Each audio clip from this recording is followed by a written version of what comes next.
use za production yetu as Filamujuani shule kutengeneza notisi zetu. And I was privileged to be part of Mega Plus, SFX, and nimetoka na kadhaa. Right now, mazizo zetu zenu. We cannot shoot those action and horror movies maze. Tumeiva, tutawafanyia hiyo SFX. Awesome. And I'm glad you say that because we have filmmakers in the house. I've just seen Robbie Odongo, you happy? Robbie is the first filmmaker from Kisumu with a movie that was sold to Netflix. So that is Robbie, because we are special effects. Hapa hivi, tafadhali. So next gig. Asante sana. Yes. Kindly tell us how's the experience for you? All right, keep on.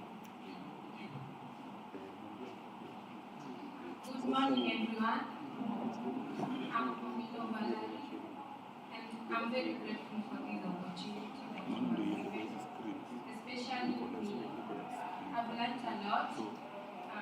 I've learned directing, I've been a writer, I've been PM, and I've gained a lot. Thank you, Filamujuani and his partner, for giving us this opportunity. Thank you. Asante sana. Thank you so much. Yes.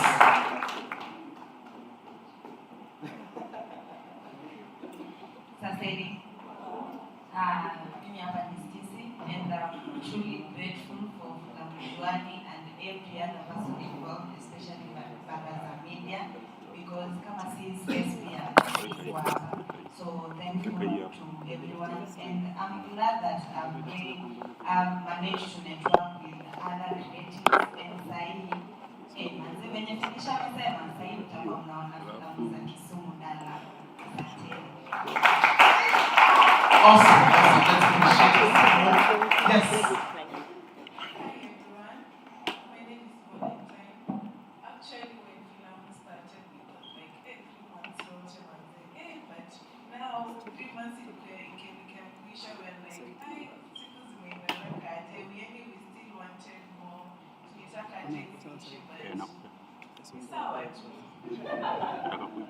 So we are much grateful to the film. Thanks for the knowledge.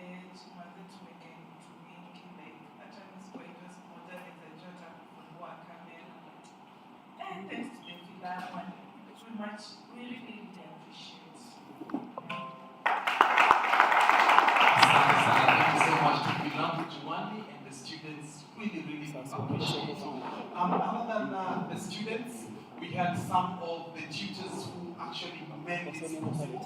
And we also have just to sample one or two just to hear how was the experience with the students, how did they, perform, what was the expectation, and how are they right now. And I'll start with Mr. Isaac K. Tapadana.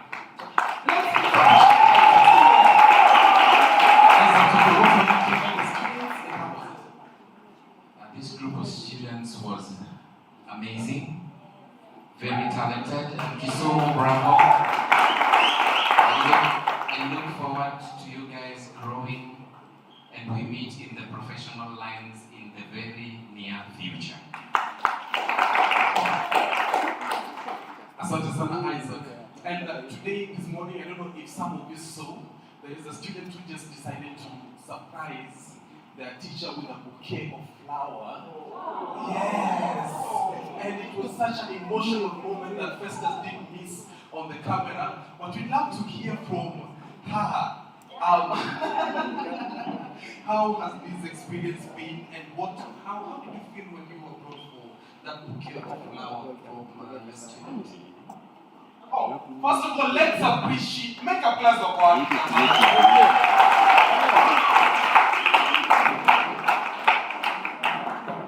Sasani, Mokofiti, I think Jarvis. I'm still in tears.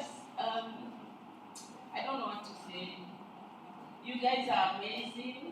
It's been quite a journey. I've seen you grow.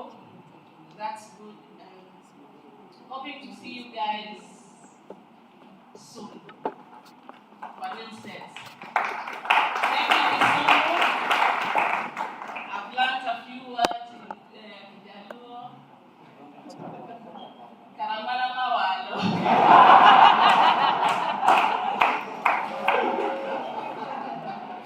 Karamana mawalo. Let's appreciate her one more time. And we also did have Josh Atkins moving from set to being such a phenomenal trainer, right? Is it true? Josh, as you're giving us your experience with the students, how far they've come, I'd also like to know if they've seen you and seen your movies and you when you're doing your things. Were you able to show them that, or you decided to just achieve your goals? Hi guys, you good?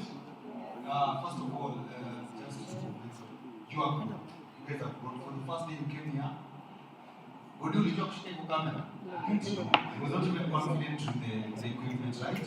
And right now you guys are confident you're moving around with the equipment as if it's your own gear. I love that for you guys. Yes, I showed them some of my films, the first ones especially, the bad ones. They learn from that so that they know that it can be made with what you have, mobile phones.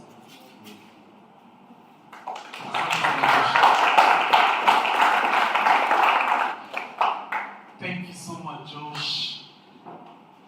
And thank you so much. There is one more trainer. I'm trying to find him. Stop in the future. Oh, Nimemwona. The editing class. Oh my goodness. It has been amazing seeing the way these students really appreciate the effort that you've been putting on and giving them the skills and the training. How was it from your end with the students? What was the experience like? Kopoa. Bora sisi sauti. Kopoa. Wazuri first of all. Watu wanasikiza sana, ni watu wanaheshima sana. Na ni watu wana haraka sana. Ukiangalia department zote ama unit zote, kuna watu walikuwa wajui kile wanafanya. Lakini kwa saa hii kila mtu amekuwa star. Yaani next time wao ni the best filmmakers in the world. So, tukitoka hapa tukimaliza ni watu advice. Unaangalia units zako, unaangalia units zote. Wewe kama ni director, unaangalia mtu wa camera, unaangalia editor, mnashikana mnafanya project. Ukisema tutoke hapa and then kila mtu anakimbia yake, tutakuwa tumewaste hiyo knowledge yetu tunawapatia. So tujaribu kushikana, tuweze kuwa pamoja kama team. Katika filamu huwezi kufanya kazi peke yako, mpaka ufanye na wenzako. Sawa sawa? Haya, pamoja sana. Tutawaambia sana. Asante sana. Let's appreciate our trainers one more time. Now let's give them that Kisumu International Filmmakers Appreciation. Tafadhali. That is way much better. And without further ado, I think our technical team is now ready, and we can move to showcasing a documentary on how the training has been. Remember, this has been done by the students themselves. So, tafadhali, mtuangwa sound, mtuangwa lights na sound, or maybe mtuangwa lights by the way. Okay, let's move over to the screen.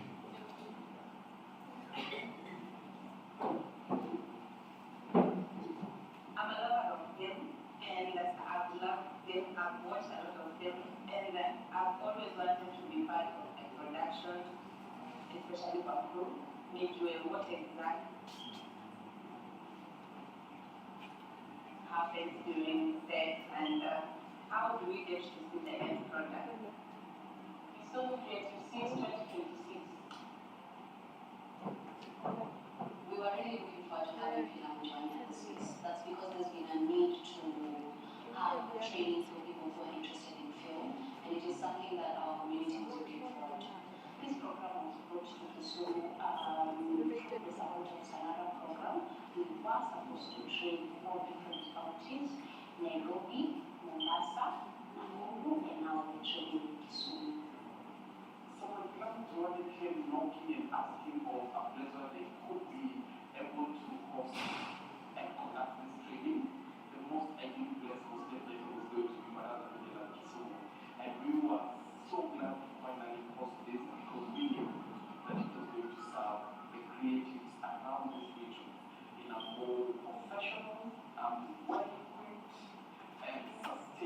Our selection process in Kisumu has been very, very unique compared to the other counties.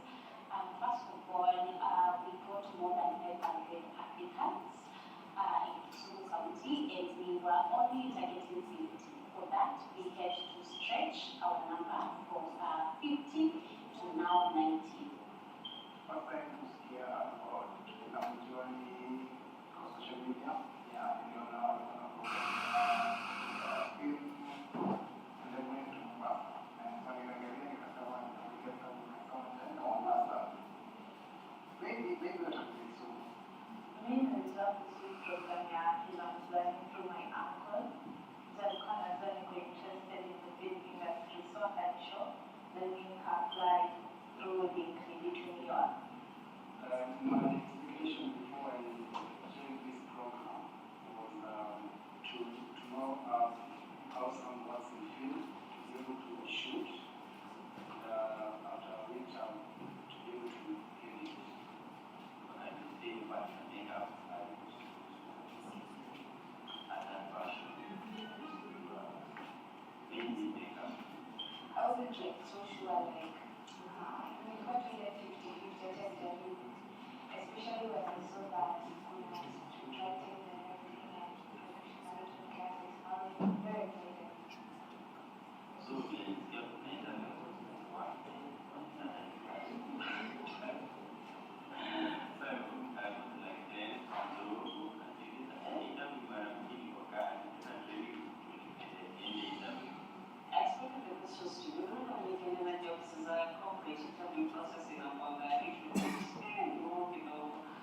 Like, in fact, at times there was a waiting room. I mean, I got to come down and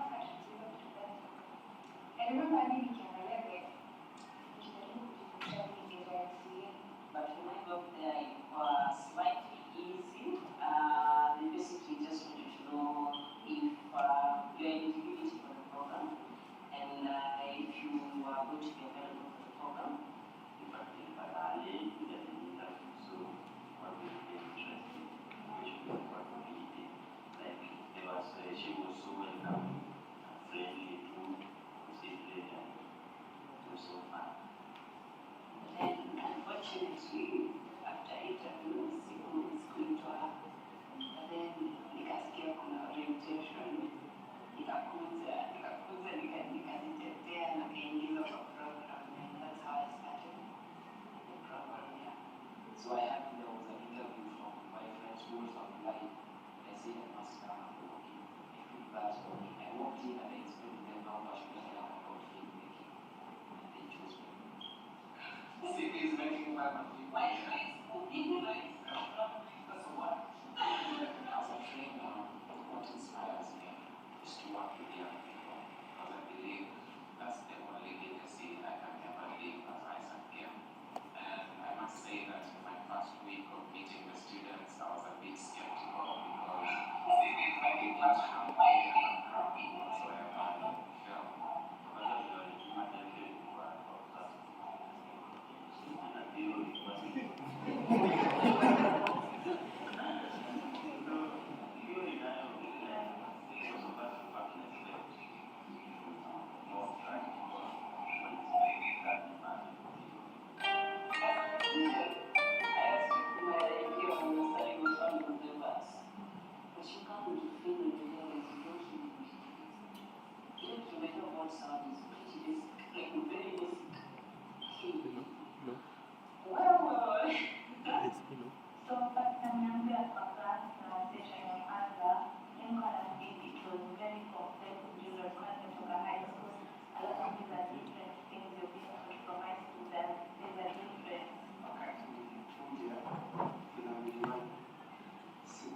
in film.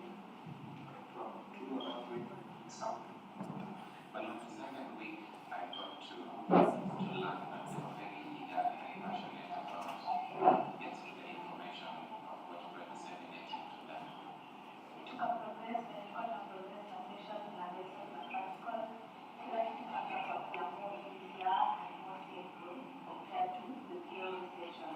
So light is shedding on light, dark shedding on sound. yangu ilikuwa klasi ya kwanza ya sound. Karibuni sound.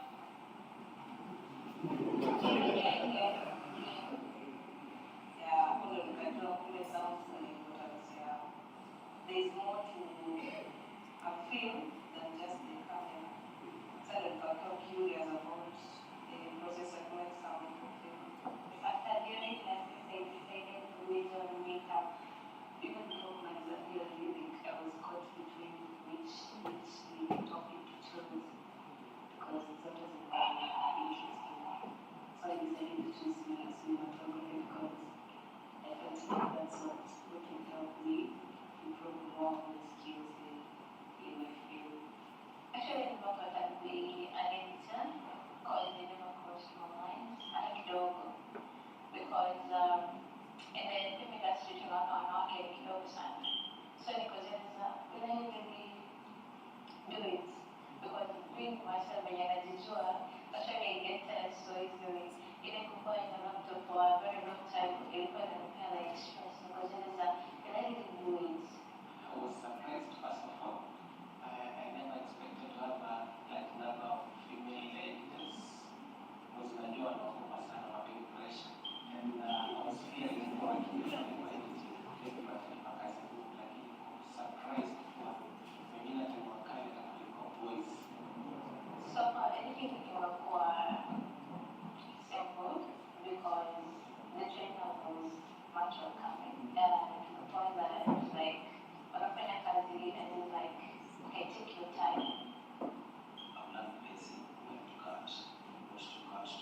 I think that students with editors. These things are all interconnected. So during theory classes, all of them at once, then going from course to a specific but still go back to sound classes and get to learn SANARA. Since you have a certified director, script writer, full everything. My first project which was complex to me was this video because I was at play two roles. I was a DOP and also I was the camera operator. We came, we don't like the script like on that. Tulikuwa tunalala late, nikifikiria nitatumia shot gani, sitamani because this was our first project. Hakuna msingefanya mimi kwa kafanya. But on the other end, I also learned a lot because I had much time with the years. I was told a lot of things, what not to do and what to do with our trainers, so it was a good experience at the end of it. Two big projects. One of them was shooting Japan. Japan, I came to get a really good experience of shooting pilot. Yes, apart from thinking classes, all of that, other workshops like intellectual properties workshops, something like that. I think those workshops we were taught about. That's a space, and I was to read each one's sticky notes, and you want to address everything that you put down.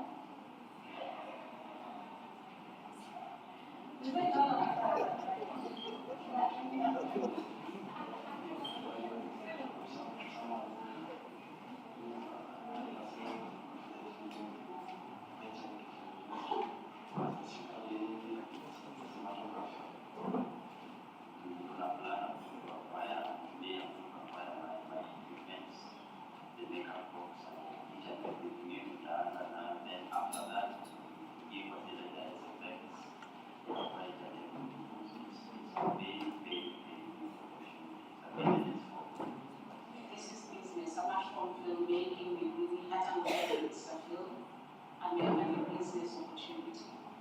I have been sharing some of the things that these participants have been doing on my personal pages and social media, just for my community. And one case example is the special effect class.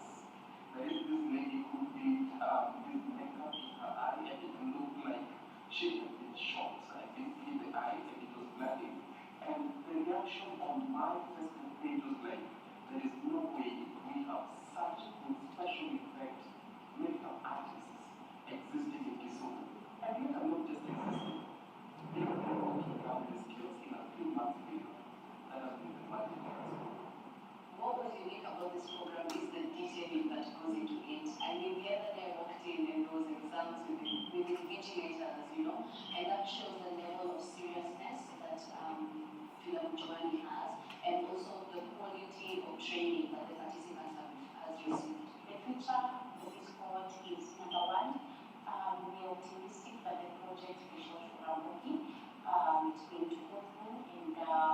they are supposed to shoot over 50 episodes, which is a big deal when it comes to transition to work.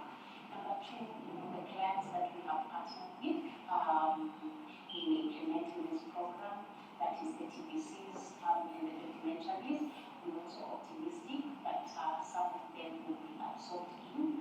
And then number three, we have partnership with our implementing partners to start with samples of YouTube, where they're going to learn a couple of soft skills, including entrepreneurship, how to start up a business, how do you manage your business, how do you structure your portfolio, and then after that, they have access to grants where they can start their own business, which is a very, very big win again when it comes to transition to work. I didn't have anything training but no, it's also no base setting for this is what really is going to but about me, it was a filmmaking scene. Being the first time in Kisumu, I would like to thank the Kisumu community for the warm welcome and making this cohort a successful one. And for my young creatives, be adaptable and be consistent. And come on. So I'd like to thank everyone that made this program possible. And it's been a good run. Actually, nimejua tangu expect kidogo. And I hope we're going to do the same work with other creatives in like different parts of the country. Like hizi skills zitatujenga sana, even when in the industry. Like the industry is not truly for us, especially us women in film. And thank you so much for coming to Kisumu.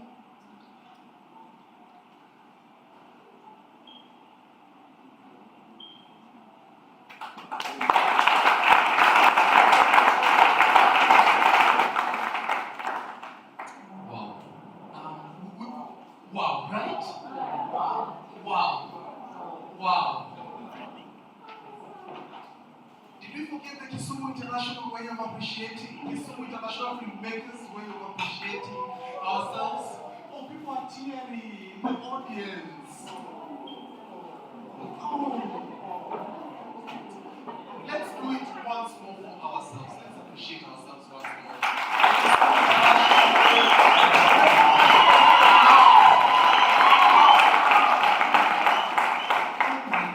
Something that caught my eye was, did you see the men in the makeup class? Did you see the men in the makeup class? Where are they? There was Maina, Warren, and Fisher. Where are you?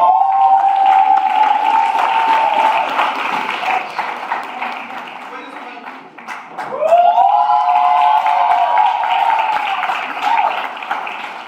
Oh my goodness. I have something to say about Maina. Maina literally just got a gig to do the midway sessions, makeup for the participants who participated. And all of them did an amazing job when it comes to makeup. Let's appreciate the boys.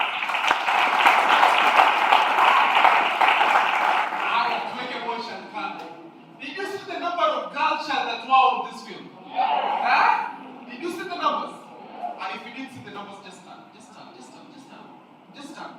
Look behind you and look at the number of women in the room. This is the number of filmmakers who we are creating, who are breaking the stereotype, literally, and taking over the filmmaking industry. Ladies and gentlemen, let's appreciate the women in the room for being here. And I'd love to invite on stage the training manager from Filamujuani, Jetrix, to let us know how was the program, what was the program all about, and what is next after this. Jetrix, let's appreciate Jetrix. Way much better than that.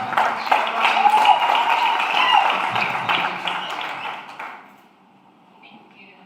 Hi everyone. Hey, indeed you're so happy. And you look amazing. You well? How are you feeling? Amazing. It has been a journey. Yeah, a tough one. Very intense. For our guests, karibuni sana. Yeah, as Godfrey mentioned, it has been a journey. Since we came to Kisumu to do our mobilization mobilizations.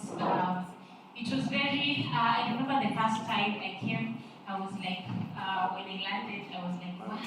Where do we start? But I really want to thank our partners, especially PML, for their support they've given us, and also for the rest of our partners, and also for our Kisumu community.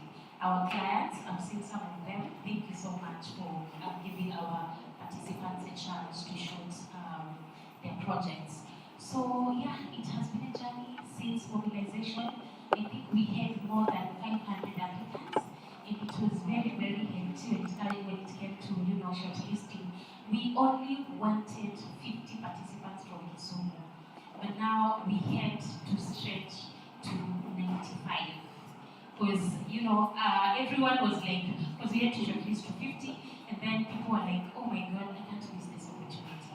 They used to be coming over and over again just to sit down and see if they can get an opportunity. So we had to stretch to 100. It's one of the uniquest things with the counties that we have trained. We saw potential in Kisumu, and we are so proud of you, and keep doing whatever you're doing. I'll just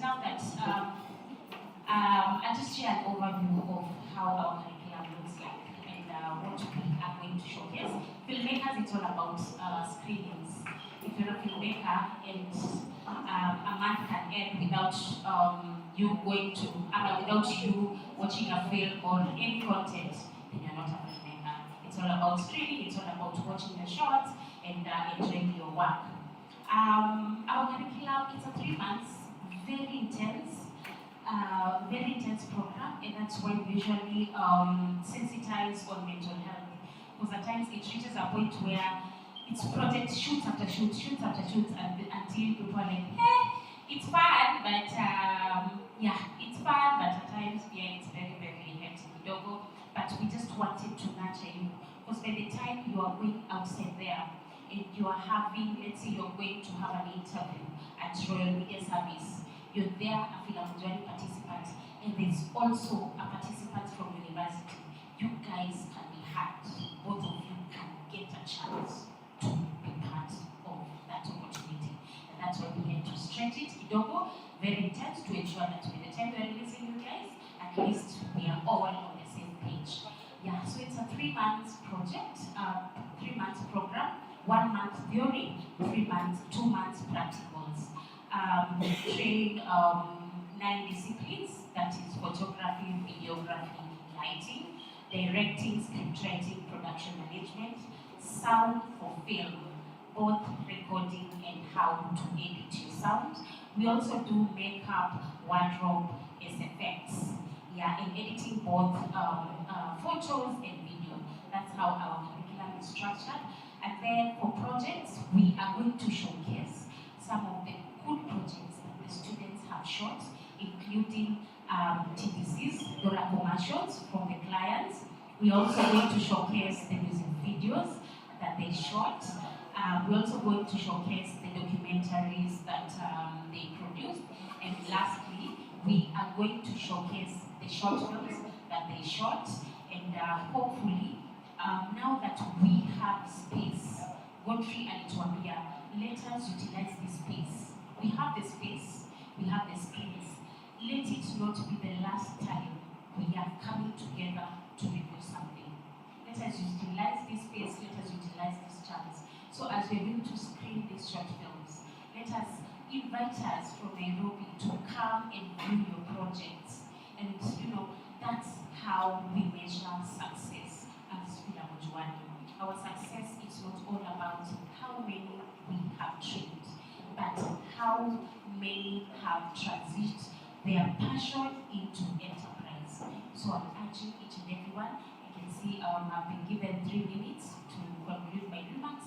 I'm urging everyone, as I always say, film, it's very technical. You need to be consistent. You need to be adaptable. From now henceforth, it's not a must you get a gig worth 50,000 so that you can be like, okay, I can go for that. I cannot do let's say a 5,000 gig. You right now, look at yourself in this aspect of you are trying to structure your portfolio. So as you're trying to, you're trying to build your portfolio. I can just allow me to share a small story about my journey. I was once seated where you are.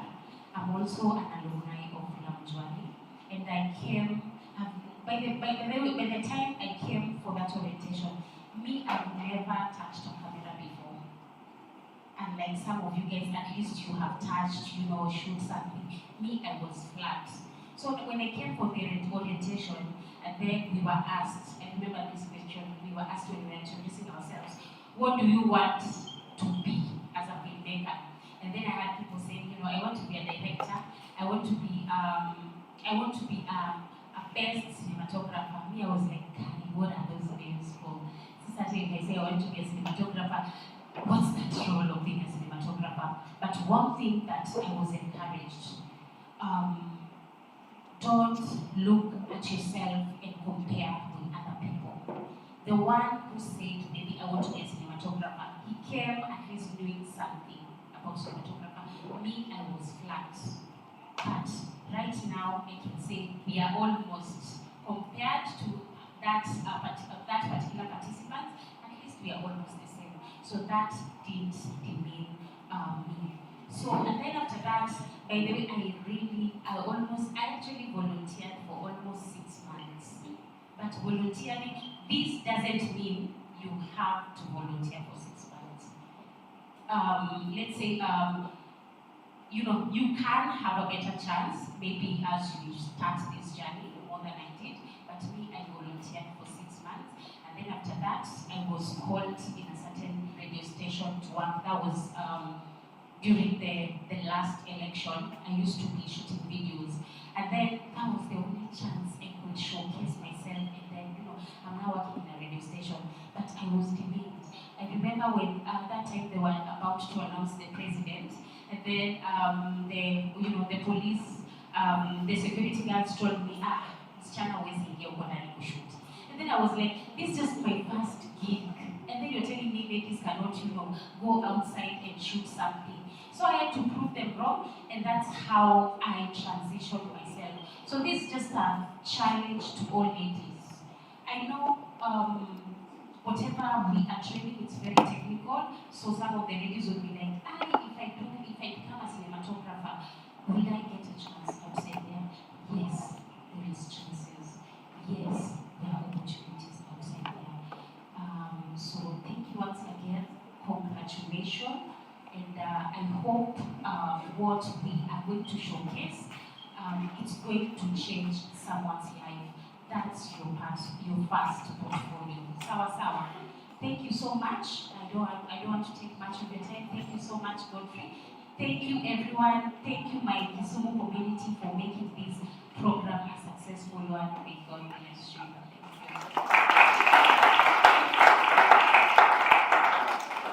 We have supported the Kisumu International Filmmakers Week.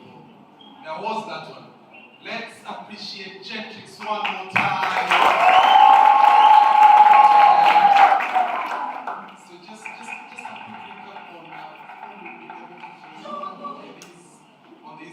SANARA program, we had 84 graduates, 29 were champion, and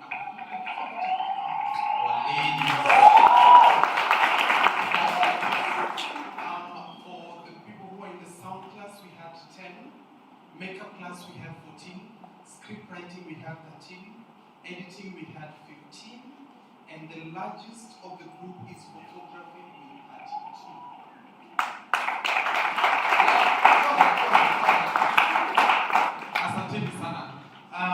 And now, allow me, before we go into the amazing projects that we did showcase, let me just recognize a few dignitaries that we do have in our midst. We have the Engineer Sheikh, a good friend of mine. We have the Chief Officer in charge of education at the county government of Kisumu.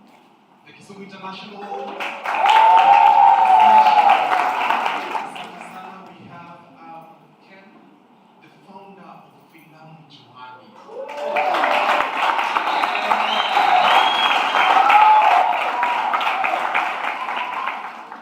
one whose impact is being felt more than the face. We never say the face, right?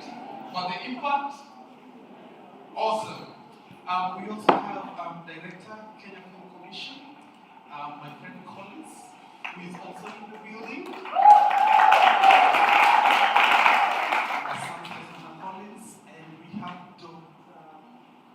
Walker from Maseno University. We have the internationally acclaimed and award-winning filmmaker Robbie Odongo. We have Hifofan in the building. Thank you so much. We have a long-time Filamujuani friend called Rose in the building. Rose, the studio powers. Let's appreciate it. Keep them coming. Sit down. We're almost there. And finally, we have the one, the only, the lady who has been with us here, ensuring that we are taking good care of. Guess who? Akini! Akini is from Baraza Media. Sawa. We will be, updating the list as we go. Without further ado, we want to experience the amazing works that we have been doing, and we will start with the people who shot the TVC. The TVC. Soros Water. Ladies and gentlemen, watu tuko ready? Tuko tayari? We are good to go. By a show of hands, if you participated in the shoot of this commercial, please let's just be standing so that we can see. So that we can see you. There's also the Soros production. There they are. Okay! Now let's see the amazing work that you guys did.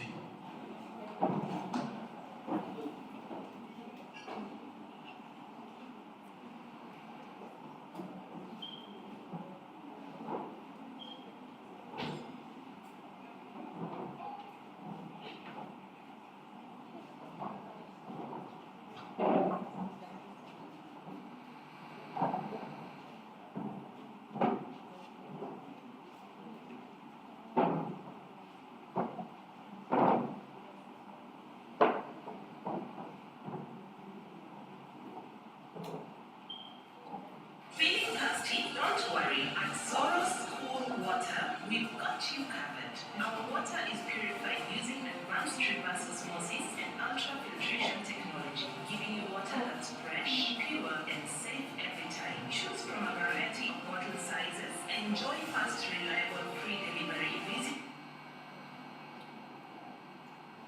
any of our convenient branches or simply place your order. Soros Cool Water, your trusted partner for clean, refreshing drinking water.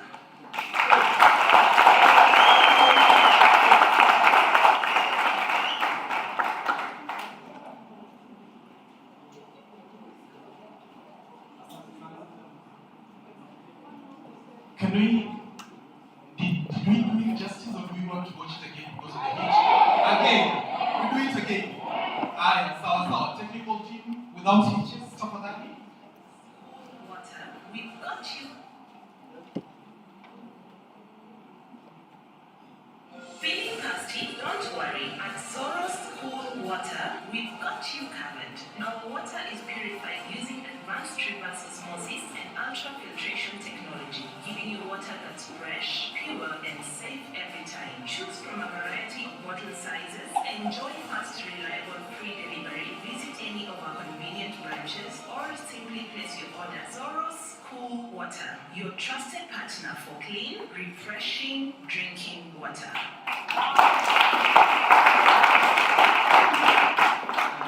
And now we move to the second TVC, which is a shoot of dental clinic.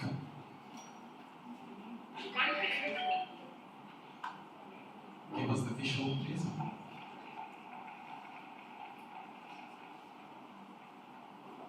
Confidence isn't just about how you present yourself to the world. It's a feeling that starts from within. But sometimes, hiding your smile or constantly worrying about your dental health can hold a confidence back. I'm taking a step to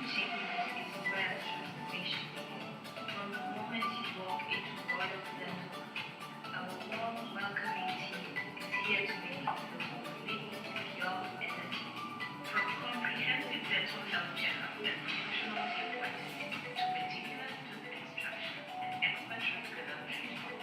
We don't just care for your teeth, we ensure every visit builds your peace of mind. Because when you finally look in the mirror and see our flawless, smile looking back at you, everything changes. Reclaim your confidence and book your appointment with us today at Royal Dental Clinic. Royal Dental Clinic, your partner in dental wellness.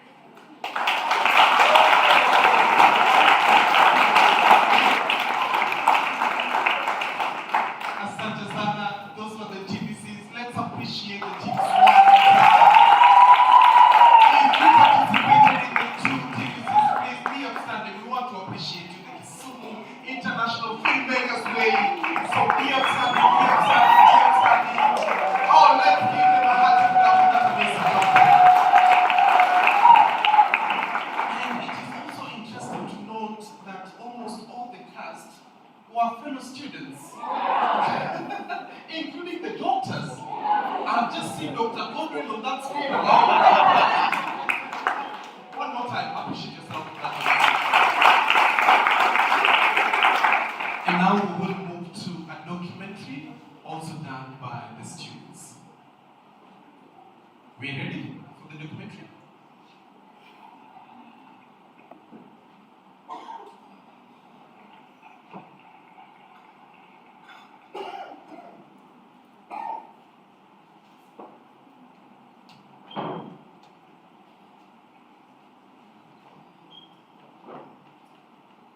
Because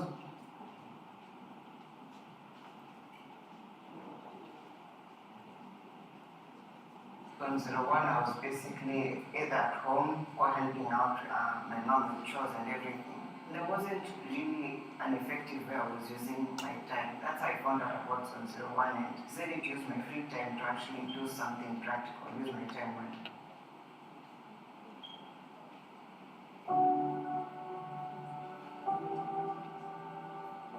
Lake Hub is an innovation hub that was set up over 10 years ago to decentralize access to technology and entrepreneurship. Me and my co-founder came up with Lake Hub to just make sure that young people access opportunities in tech and entrepreneurship. Our selection process takes quite some time. So first there's the application process, which anyone can apply at any time wherever they are. Secondly, there's the selection process, which takes 1 month. And then the training itself takes 1 year. So cumulatively, that's 12 months plus 1 month plus 13 months. However, depending on the time you apply and when we accept the applications, that can be anywhere between 13 to 15 months. I am Atieno Oselu, a PC13 candidate at Zone 01 Kisumu. We learn how to collaborate with our peers and how to manage time, and I'd say it's effective because it gives a realistic learning environment, and also it does not only evaluate programming skill, but it also evaluates teamwork and problem solving skills. At first, when I started technology, it was so hard, but the more I'm doing it, the more I'm tackling the things, the programming and the coding stuff, I find it much easier because the more I'm learning, the more I'm gaining the skills. We thrive in collaborative intelligence. By this I mean, you come with the knowledge you have, I come with what I have, the little I have, and together we combine to create much bigger knowledge and information base. I find it incredibly effective actually. It's the best form of learning you're ever going to get. Peer-based learning, projects, doing the hard work, researching, everything just puts knowledge in your head better than tutorials, reading notes and all that. It's just a different way of learning. It's very challenging and it's very good actually. I love it. My initial perception was that Zone 01 would be like any other computer college that would offer the basics of computer. I think that changed with time. When my son got into this program, I discovered it's very different from the basics that we find in the issue of computer training that are available now. How we do decentralization is training of young people in software development and also giving them entrepreneurship opportunities. When I say giving them entrepreneurship opportunities, I mean incubating startups, accelerating startups, and even giving them funding. And we do this with development partners and funders that believe in our work. My name is Lena Gideon, and I serve with Partners for Equity, which is an Australian funder. We believe in supporting locally led initiatives, and that is why we are here at Zone 01. Support an organization that is doing great work around empowering young people and connecting them to jobs. And the county government of Kisumu has partnered with Zone 01 Kisumu to offer infrastructure to enable them train many as they can in software development. What's most exciting about that is the change that we do witness as a partner in this journey, where we see young people who come in having sometimes no skills in IT, having zero income, and transitioning into stable jobs after the training with Zone 01 and Big Hub. With a clear progression in terms of where the person can go, and in terms of career development, they can be able to focus on different specific areas of computer science, like data analytics. They can go into cybersecurity, they can go into software engineering. So I think it's more practical, it's more focused, and I think it's more relevant to the job market. Personally, I'm a beneficiary of Zone 01. I went through the training myself, and I've grown technically, and also other than technical skills, I think I've also gained skills that are transferable directly into the job market, and it's kind of like a wholesome learning approach, and so I've been able to like develop holistically, I'd say.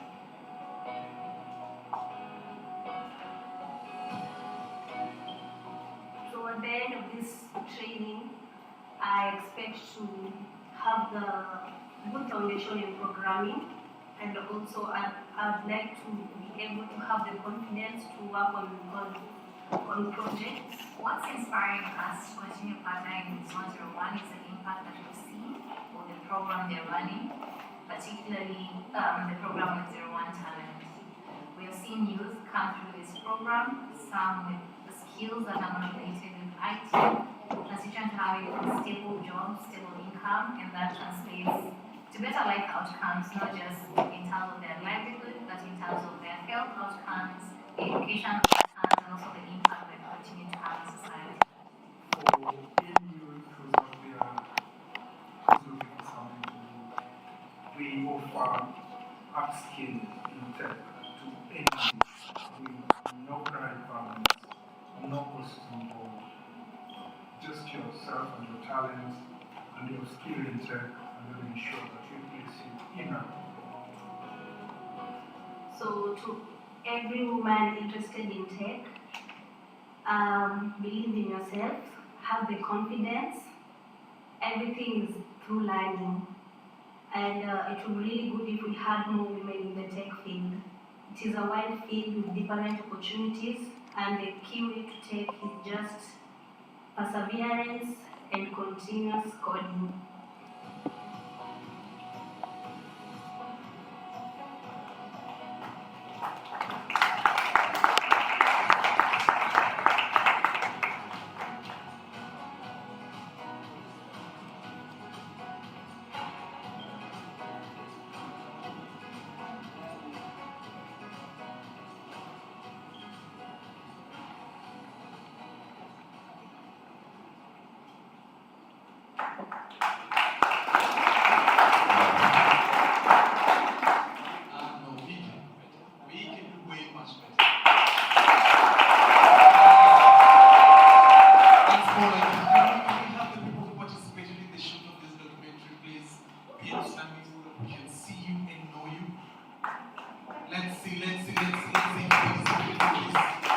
Oh my goodness.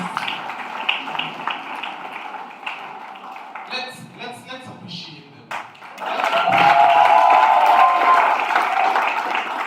Asante sana.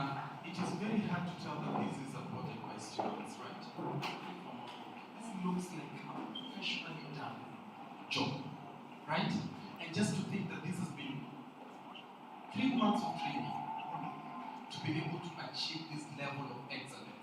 Oh my goodness, I won't get tired of asking you to appreciate yourself.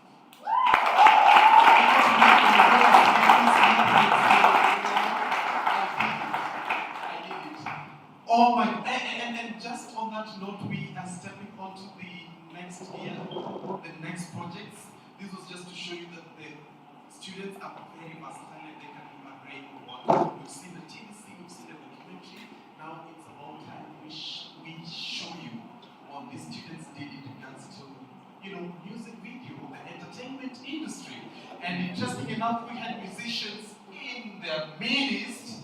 So we are going to invite the one and only Felix on stage.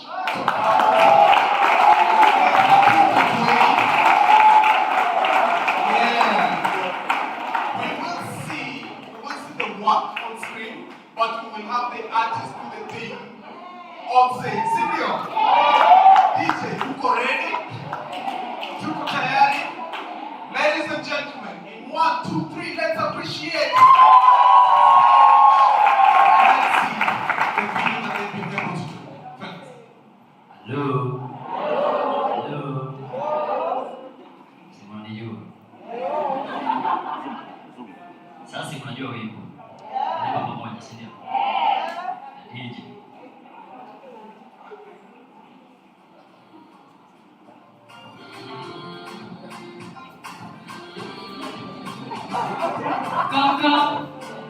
Come baby, I miss you and me.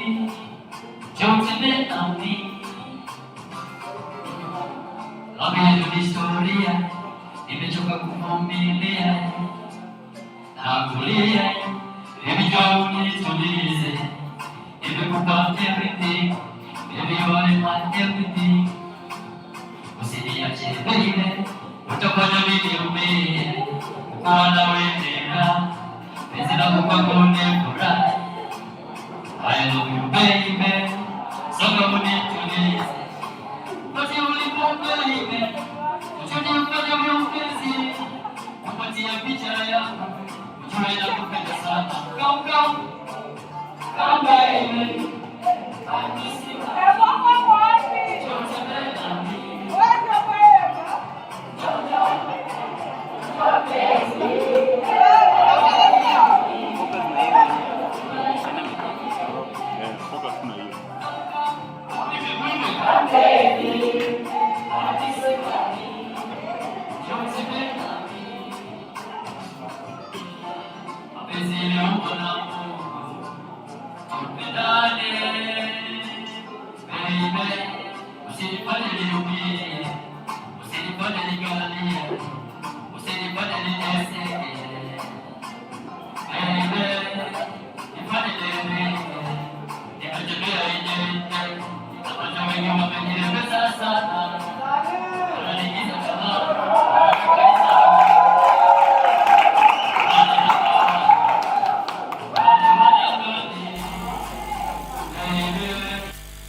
Nakupenda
which class was he in? And did he participate other than the big said it is also. What else did he do in this one? He did screenshot himself. Hello.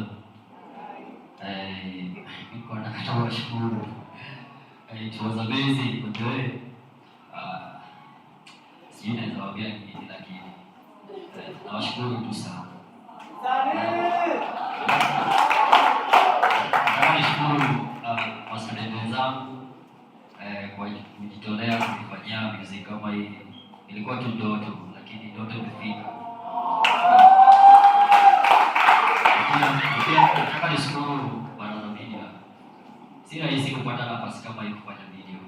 Place kama hizi watu tunahitajiwa pesa mingi sana. Sasa unapata mimi tu kama mimi naweza fanya place kama hii. Si ni shukrani. Mimi naomba baraza media muendelee na hiyo roho yenu.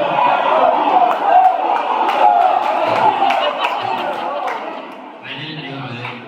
Mzidi kusaidia wasanii wengi. Opportunity kama hizi zinakuja kama advance na ikikaa nafaa tutumie vizuri, au sio? Na pia nataka kushukuru Filamujuani. Mimi sijui naweza ongea nini. Sijui nawashukuru wapi. Basi nawashukuru sana. Sana. Kupata opportunity ya kufanya music video, opportunity ya kufanya photography, videography, it was not easy, by the way. Si ningependa hata mwende kwa aia. Lakini kwa hiyo kwa peke yake. Nashukuru sana. Ukirudi, fike poa. Sisi pia tukibaki tutafanya vile tunafundisha. Tutafanya Kisumu ikuwe video, ikuwe ni watu wa film peke yao. Nashukuru sana. Nataka kuwashukuru. Popote nitaenda nitakuwa natangaza tu Filamujuani.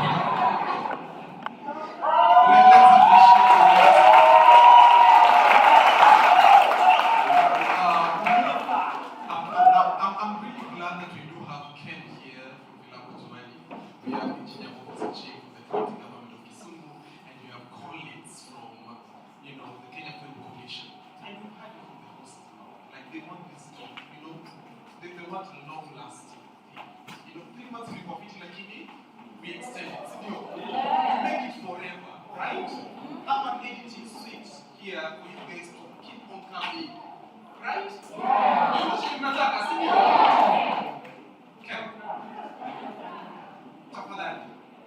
Let's make this happen. Wakimaliza hii training wasiende kutafuta job kule. Let this be a permanent employee. Asante sana. Sasa hivyo kwa Kamkam. Tweeting Elizabeth atakuja stage.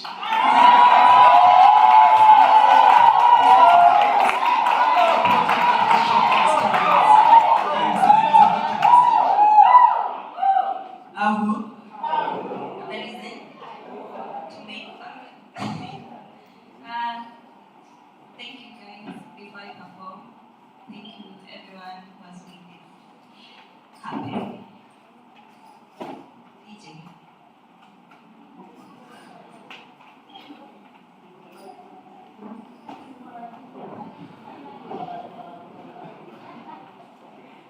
Hii ni filamu.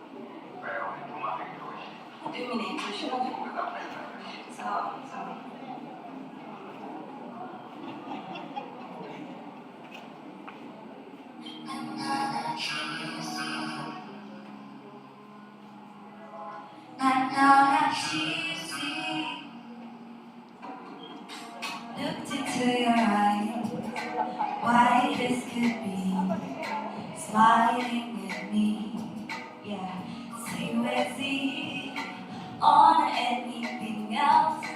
Better to see it's just you for me. And now I cheesy when I think of you. Where's my baby? Now I see skipping when I think of you. Cause the electron moment you went out, my darling. Now I'll never see you the way that I saw you. Never feel you the way that I felt you. Many tender, many weather. Oh Lord, never see you the way that I saw. When I gave you my window seat, ooh la la, ooh la la. When I gave you my window, ooh la la, ooh la la. When I gave you my window seat, ooh la la. When I gave you my window seat, ooh la la, oh, oh Lord. Take my seat, siwezi mind unapenda kabisa. Katikati kuna joto lakini mbona wewe kuna vipi? Every Sunday huyu naye alinitenda kamili. Nikifikiria nahisi baridi. Juu ya zinga nilibeba my guy. Nilikupenda dadi. Ukacheza kama wewe maizi. Kakachia hadi kiti ya window. Kanipita ndani nishadodo. Ikawa game ya mabuti. Kila night hadi mood tunabuti. Tunakupeleka kitabirudi. Yani sweet anyway. No pressure, no retention. Hadi kitandani together. Unafaa kumani my aggression.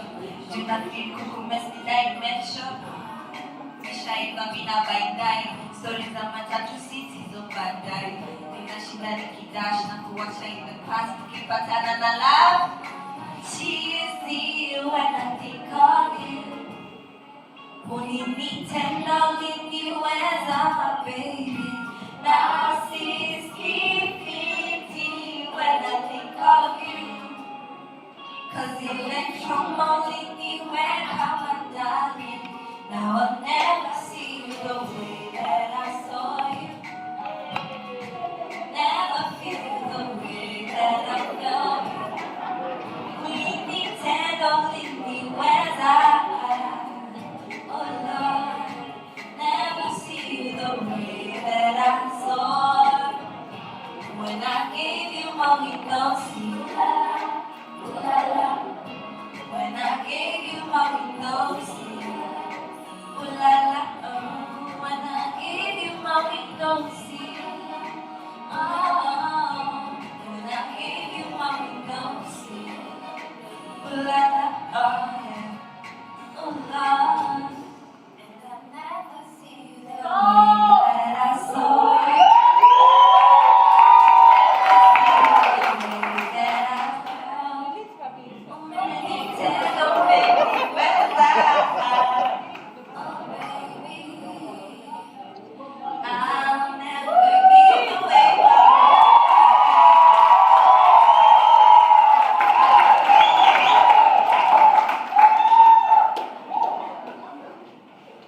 Oh my goodness, let's appreciate her. Wow. You know, from film we learn. Tumejifunza siku hizi kuwe kwa debe wanapanga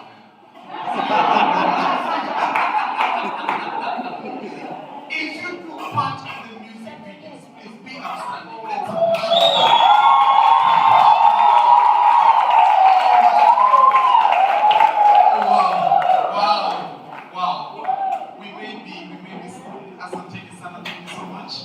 And now let's get to the film. Writing the people who participated in the lighting, to the shooting, the content, the editors who spent sleepless nights in this space. They worked till late to ensure that this happened. We have two films done by the students.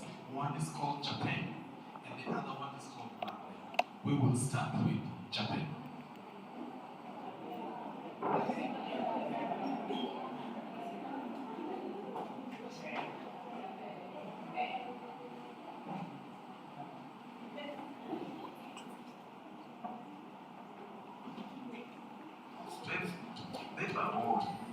Ahora quiero mañana saya wote nataka kwani. Lazima tu nikwambie kwa Kijaluo ndio ujue. Sasa hiyo Afrika faili yako utakuisha. Imagine this is the 10th interview. Must I do half of the success this month?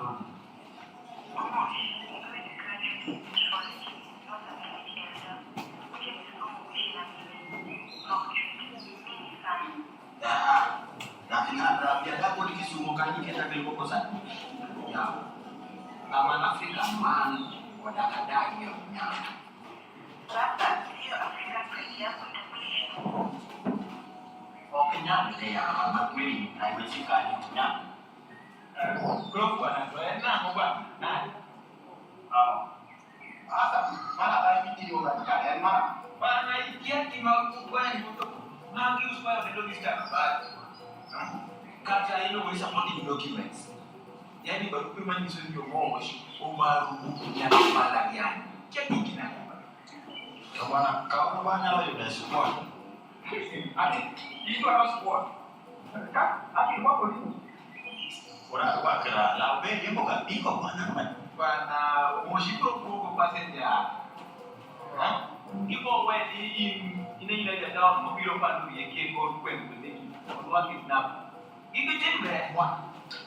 Neno mosi. Jamani ni wasomo. Tukendo no rieka kabisa. Jupoje netu wala watu wagoni oyo ni Moscow. Doso. Ba. Ndio maana tekwa. Life bro. Life. Kora ana leo squad na kuseka wana chance oya. Bwana. Boko kama mimi ana sense dende cho. Ma wewe ni kwa school kataka kupata kwa sababu. Na tukendo sana ikada ndugu chini kuchanga MS na atuo kama bale. Eko wacha dile. Wakati kasta mamoro kaido ndio junior extra man. Won't be the mama you will have how element. Bwana, kimanya saya umeana kanyana wewe nje. Majanya saya no kitu kuleta. Kanyana. Ati nenda hapo. Dok bwana okay don't spot then. Nenda kutoa leo. Ndio kwa hiyo sasa siguro mbele. Kujua kama bwana kujenga kapsule ndio bwana ni kwa karena dia isosomo mang'eny nyalo ketho ng'ato. Ginase wacho ni chon e besi kaka jopinja.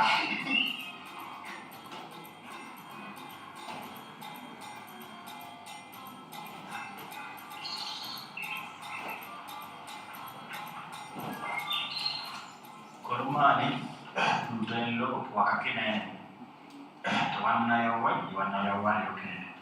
Koloko kachich koni ekore. Mambo yanayohusu ere kama ilo usa. Ana mimi Mungu hivyo inga. Kadi mwana yake yobe maneno kaja shakati kwa mapera kama. Akoma dini megari. Akade. Ada uso karamo kaya la wasira na mwana. Kari. Namu siku ni kari eno. Baba tudong angka kau malundo chiko wacho nuko kachiche kaya. Ibo opejo ni pejo. Apejo ni ngao sisimu ni kari lomi. To baba ni masero bididi ni siam lipo na do titela mnani ni masero. Chaki ko opejo pejo master to na mimi ngani ngamo pejo. Arthritis neko dala. To inga kau di batu ilinga. Oh, emang dia belum suruh ba? Kapo dani bang kadang nanyo dana no put ikiano tele sultan mane ikiano to nyone ya pesa mane inikia kwa hiyo ndio uso ndo mwenyewe ya no wana kwa uso mwana ndio kwa biko mama maya kwa hiyo biko chiko kumia pesa mana lo kwa shida la dala ibo uso ndo mwenyewe kwa biko na vini mirat do mama berde yo lo hivyo uso katimano kwa ne kongana to kikilo si kata materi.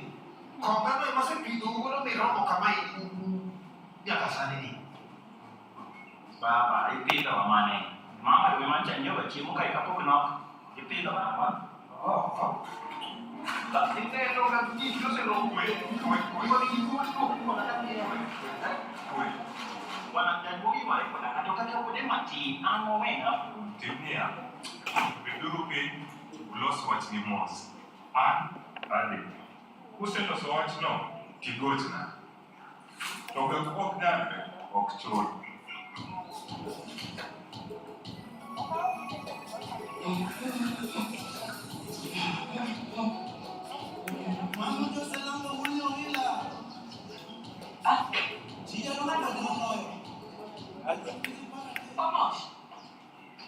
Pomosh.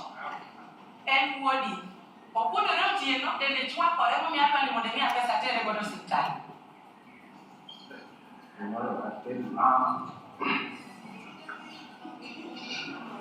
Pero mana pesa mano. Erokamano. Idhi kare? Adhi Kisumu, mara adhi Kisumu. To dawa kewegi? Dawa weg Nyasache. Pomosh mane ni baba jukumu doge? Dong mane ni baba jukumu? Aringo, arauto ng'eyo longo koda kawuotho. Awuotho adhi Kisumu manyo tich. Bende dala ka eri mapimo, ok bi konya to ok bi konya ng'ama. To ok bi konyi bende to ok bi konyi. Adhi Kisumu manyo tich. Pomosh ngima tek Kisumo. Ngima tek Kisumo ni ori yawa dala ka mondo mi Nyasaye tu yamiyo. Ngima tek Kisumo. Dala kama sibeti to kan mondo yore yawe to yore medo mnadini. An adhi Kisumu adhi dwaro tich. To kidhi mondo igone wuodi ori. Igone makara ibende. Pomosh mi adiyo biya ka nyathino nigi typhoid. An ni pesa ni dong thiedho typhoid. Pomosh.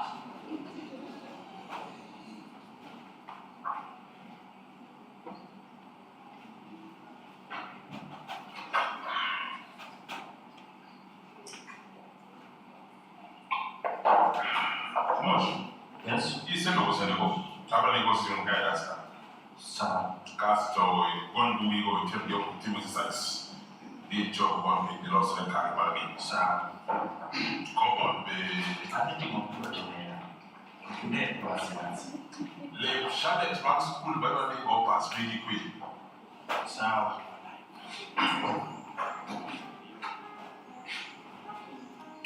Alafu nenda. Yes. Tich mo ani wacho kani ipo dwaro kachande na odhiga naye. Wach tiji no ng'eyo kabisa kendo chalo wiye kabisa. La pediga pena de tinene osetieko dweche adek to pok awinje lain moro amora koro aparoga. Nyathi nyamera, gik mabeyo kawo kinde mang'eny ka giloso. Kata mana mokuongo maber, ema bedo mamit. Bed mana gi oro. Sawa.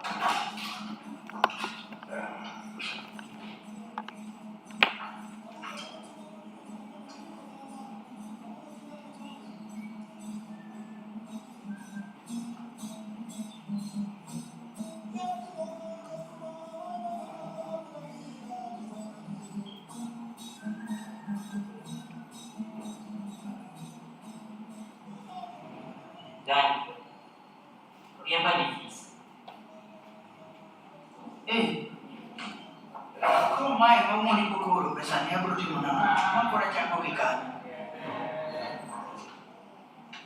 Okay, wate kono. Viene kamano baba. Mano ba? Okwada. Anu beri jak pacaran. Makanya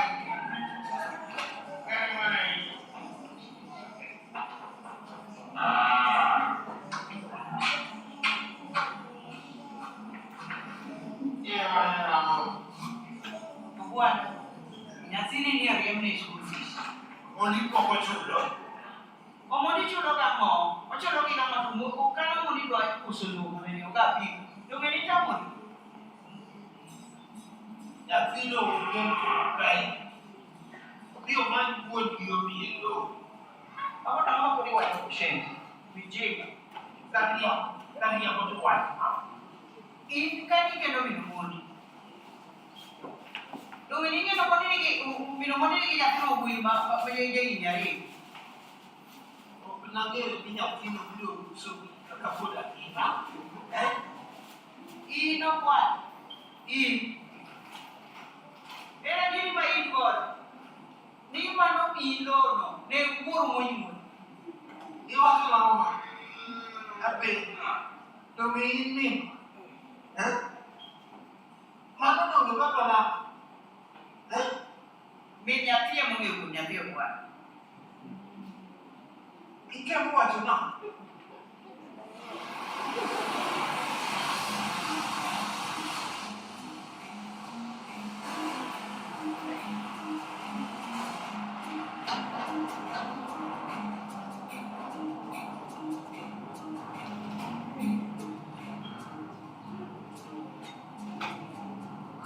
Sasa, muda naweza pata kazi hapa. Titmane. Kazi gani? Karena ada kau bwana. Mungkin takaya Kiswahili naye mali. Jakaba. Ndio. Ambaye wani kinachonoraga. Nicho. Iko titma. Ako titma mwana kata na biti hiyo. Ndio hiyo nikisema unaenda titio bwana. Kata kiseko kugati ama. Tapi hicho dia ndege mkoro customer de kaponya. Yaani okay, hapo ukandika kijapo diga. Lakini diga. Ina na ngombe katika. Ndio. Matata kule dozi maka. Yaani yuko kwa leo yuko. Ndio kama kwa che. Kwa ndio mungu. Ndio kwa kwa siku kwa jana. Nataka kuona kidogo. Ni unioni? Kuzungumza na wewe. Umur, Profesa. Curi. Hankare. Dalam matot sana. Wan saya kuat. Saya boleh ingin punya berlas. Udah mana kawannya primary yang tahu sekali. Kita apa? Tuina di mana? Hankare, apa ini lagi? Oke deh. Oke deh kata gini. Amen. Capek. Yo mau gitu. Itu kan saya baru teach mali mushi. Teach mali tini so punya ke university mani kalo pala yang list makana job ngora kanika. Bana nama ni teach mora mara ka jama yumi. Go maka ko dikora. No, shama ba te pele makia. Bana nera. Mano tumilia mama na boka microphone. Ko la anda yanga nikatipo graduate amata tene certificate na monifica. Sari ko picha amen. Picha mwana daki yode yakajati choro ya bana mondoka jeti. Alipokusanya time video tatu. University na tie old mama graduate waninya. Tokos mana somo manira na nono sana sana. Ose kita tumanyo ma sema baka. Old mama Osmani. No ni sana somo petrol. Petrol itu mali ini. Wati petrol sih. Petrol ni kos masa mo kite orang mana mo poli ni poli.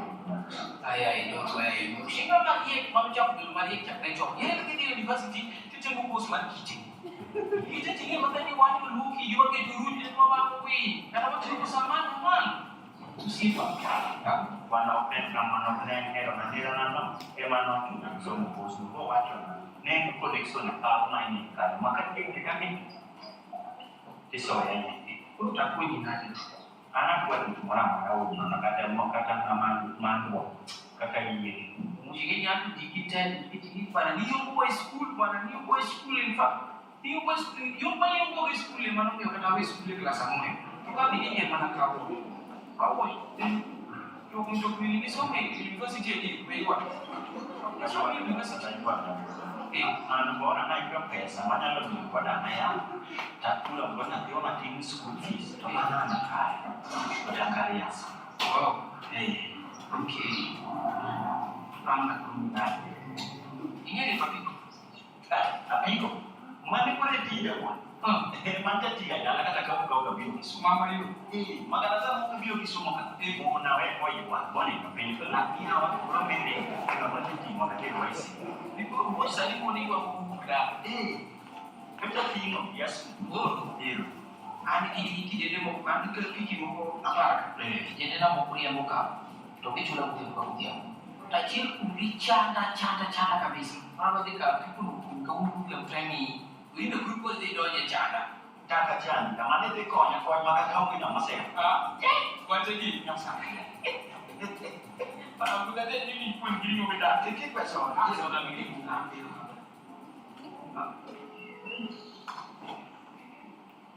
Maximo, you useless boy. Ya pilih kurang ke kali. Lalu macam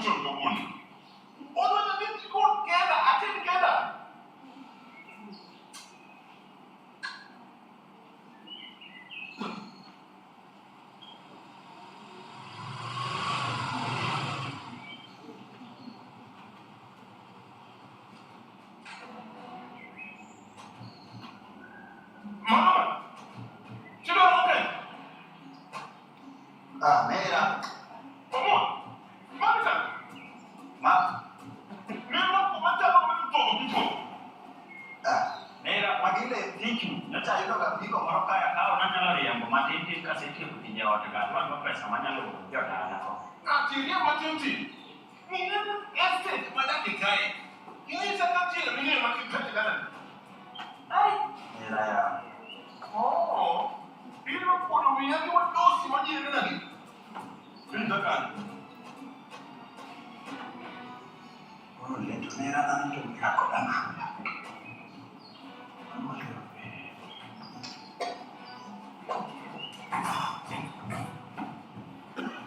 Yani wanite akweli joponi ndio mapige kwa mwana.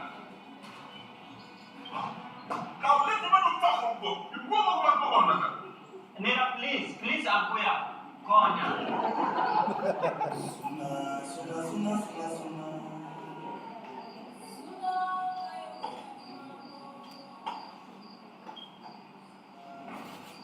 Chukole.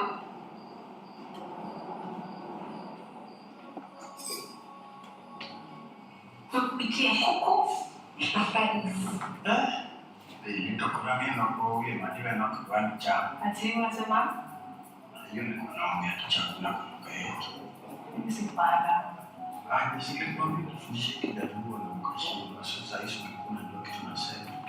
Nikwambia nitajifundisha kijaluo ukifundisha kukula chakula yangu bila kuliwa. Juu ya pilipili. Na mchongo ni machaka na kujifundisha wewe. Lakini ungekuja ile time nilikuwa nakwambia ukuje kwangu. Sasa hivi ungekuwa umezoea kula pilipili lakini ulikuwa unaringa. Kwa leo anafanya vizuri kukufukuza. Really? Kuna kila siku hiyo long distance ilikuwa inaanza kunichosha. Ananya, fungua. It's me to come. That's my brother.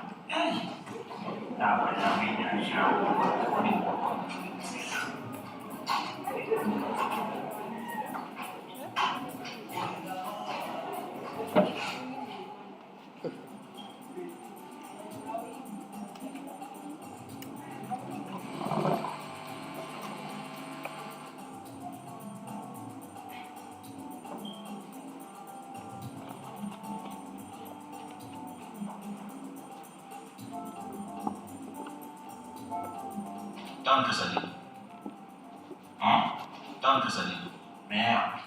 Diario. No, mata diario. Mea. Diario kesali. Kukating diario. Amgen metario. Ciel mara ciel makasa. Mana lo mata ciel mau kau ni kau. Sekarang ni mawala ma. Matu, lu bile untuk kau ni. Lo kama.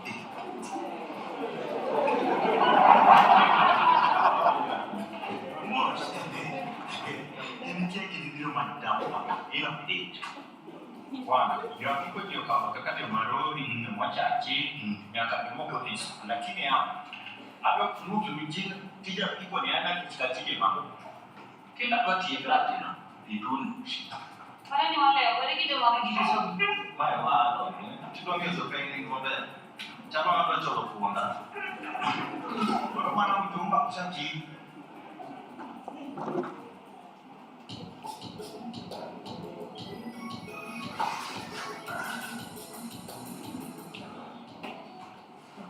Sasa bebu, natakuwa nikujificha nyuma ya kiti every time familia yako akavisit hivyo.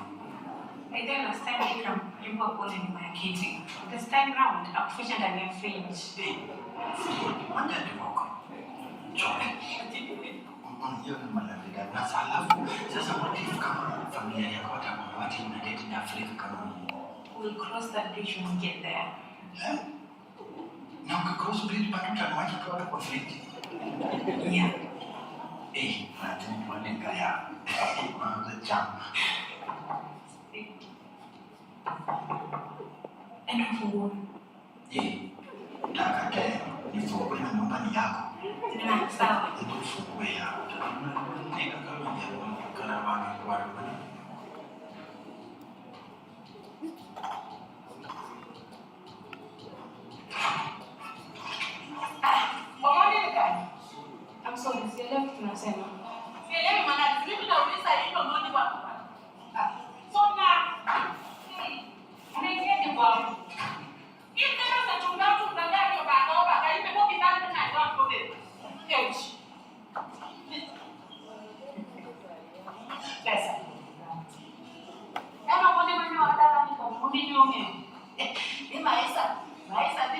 maber Kisumu. Anta kuruka. Moko mono ke kono ngata kono moyada kono ke mama ka kwaya. Anta ini mama kuota mdana. Kai ni kuruka muru. Di maka.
Take it over.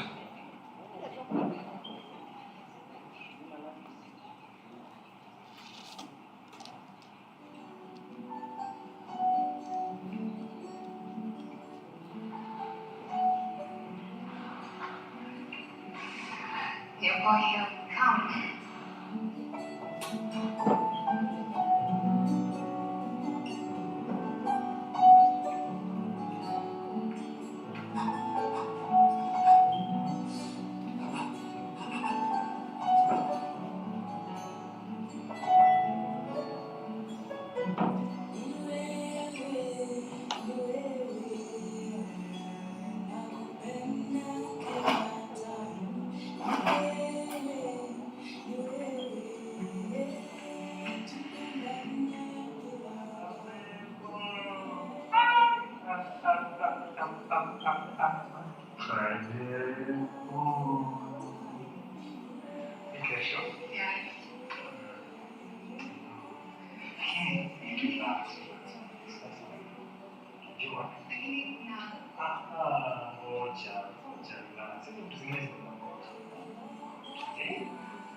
Beautiful bride.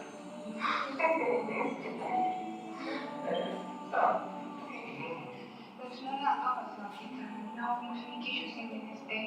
And the guys who attend, women go to other places really different. Have their flowers. It's like I did them from a funeral or like funeral. I know. Lakini, kesho is clear too. And I promise you itakuwa perfect. Sawa. Plus, that's time for. The dress is here, your hair is done, your nails are... Quite be. Okay, let's full-on and deliver, not that. Yeah, just like such, the last level. And, okay, then not right, okay. In work, I need light. You can find I have to go busy, son. Go busy, son. Hey. Tunapenda sana imechua. How far? It's not you that is. No, siko sawa. It's hard to abandon like you. Now, I just said like, siko na nyuma. Nani ataona? Sasa notice. Mimi nitaona. Sasa. Kuna.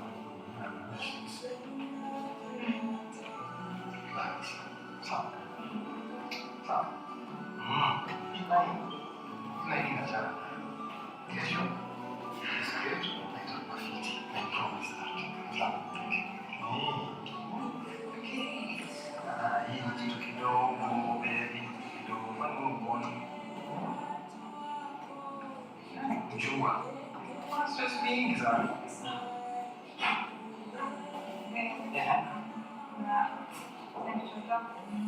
Oh, ngoja. Akili usiumane. I hope leo hajapanda zile matatu za beba nini. Ngoja kidogo sana.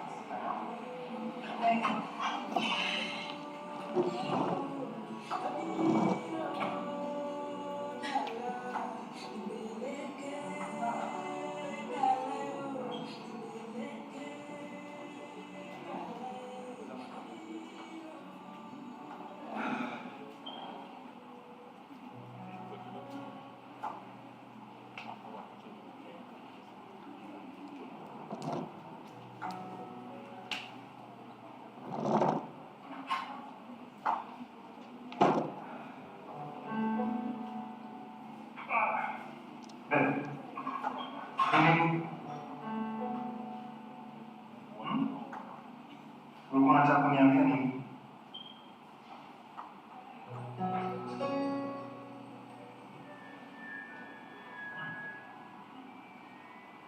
Sipo sana. Ule mzee wa Katarina alikuwa anasemaje? Catering. Nakushauri zangu za usina za kuniambia mambo na food. Hizi ni vitu zio happen. Plus, you're 27. There's nothing to worry about. Namaanisha nini kusema hivyo? Inamaanisha ni wewe. You're past the danger zone. So, usiwe na stress mama. Umefikiria kuhusu maisha ya watoto wetu? As a matter of fact, I have. Acha nikwambie. Statistically, 1 out of 4 ndio wanakuwa affected na hiyo. So there's nothing to worry about. Relax. We have each other. Na ndoto yetu ndio inamata kwa hii relationship. Mama.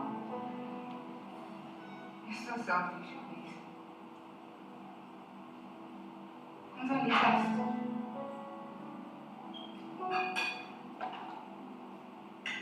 For this.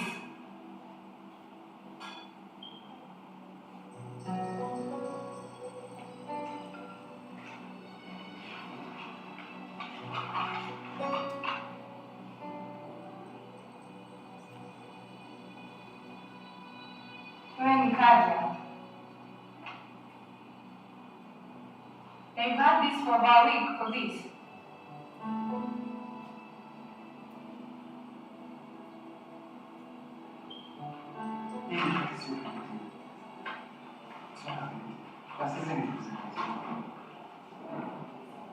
No, usiseme hizi vitu. Hizi homa, hii ni maisha yetu. I know, najua. My God. Do you know what has been going through my mind tangu nione hizi results? Like itafika time yenye nafaa kufikiria it's between you ama nitapata mtoto mwenye maisha yake itakuwa full of pain. Na wadhani mimi sijafikiria. You think I'm not of that? Why did it take you a whole week to disclose your status? Because if I told you, I didn't know how to. I was not scared of the results of it. I was scared of stopping a team. Honestly, I don't know how to protect you from this. But she did protect.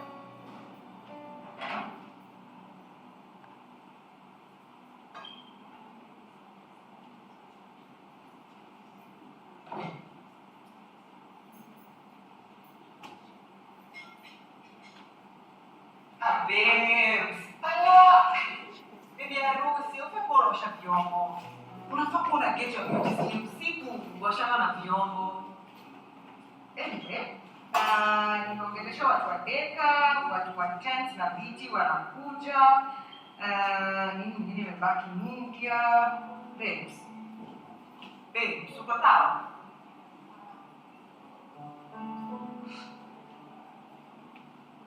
For a whole week. Kuna maisha? Just for a whole week. Siko safe. Sinajua uko naye. Oh, this. This ni Kaja. Naenda nakusha sahi. Amesema niko nangoja the right moment. The right moment a whole week, babes. I think alikuwa anaogopa Yesu. Anaogopa? Wiki nzima, babes. Anyway, mimi mwingine sijaangalia security checked. Let's go, this mwenyewe nataka. Let's see kwa hivyo.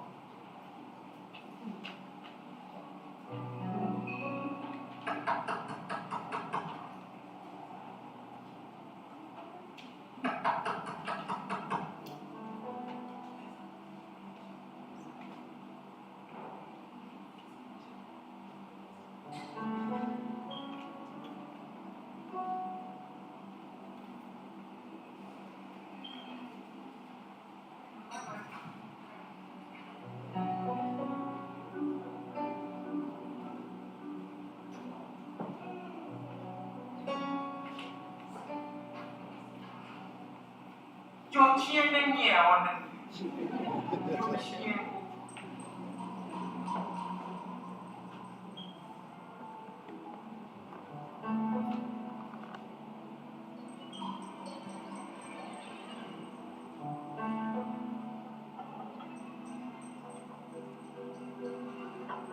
Tapi don't need to worry. Dokada kod ni mondo idhi e kanisa. Titamon. Nitiere chieng' moro idhi lemo. Mama ber. Dakane ka in maber. Dakane ka in maber e odi.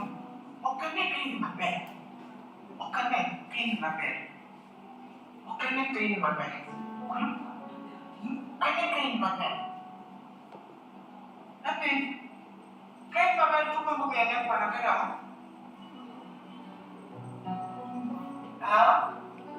Yui, dichuo nyaka bed ni kode. To mane moke dierot ni, imane dierot ni ka. Ema nyaka ting'e nyakwana. Udhiemo nyaka miye nyakwana. Kose mundu na toma ukapira nyakwana. Mimi mgonjwa, niko na sickle cell. Sickle cell. Kendo, ataore ni Yesu. Yuchinde na sickle cell. Okutino na kendo idierot ni. Okutino na kendo, yuchinde na sickle cell. Akwero mwenye Yesu. Okutimre, yuchinde na sickle cell. Uchako duomo ka. Okutimre ni Yesu. Okutimre. Mama, hizi kasi na si spiritual warfare. It's a medical condition. Na sitasimama kwa nyumba yangu niombeni kama mimi ndio shida. Odiamo. Iwena takoma nyamwani. Okeleza hapo kama hiyo. Akena mosna, nitingeyo mabeno this.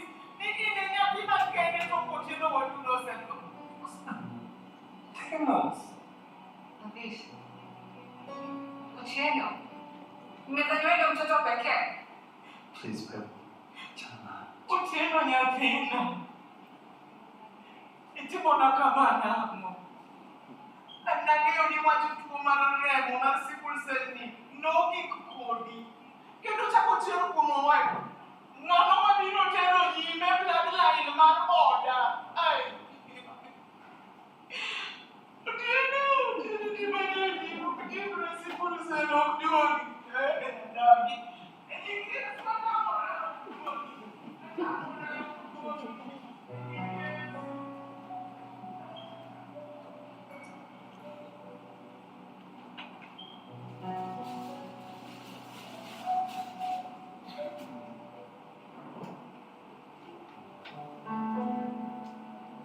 Babe, pole, sikukuambia about my brother na sikuwa nataka ufanye about like this. Just stop. Uko na yote yote. Yeah. Wasimade kwa mfika. Your brother, I'm sorry to make you laugh. Alafu, watu watendi leo wamefika. So totally tumeshampelea kwa siku. So, hiyo ngine ni back to application. Mbona uko listed kama emergency contact wa Esther? Ndio kwa ile time nilikuwa usi. So, mimi na Esther tulikuwa listed kama emergency contact.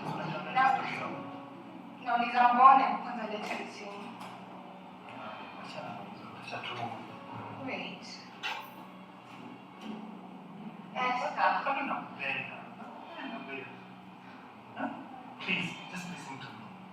Okay, let me explain. Before it happened, I was alone with Wahosi. She was there and things happened, but it didn't mean anything. She's pregnant. Esther gonna ball. I don't see this.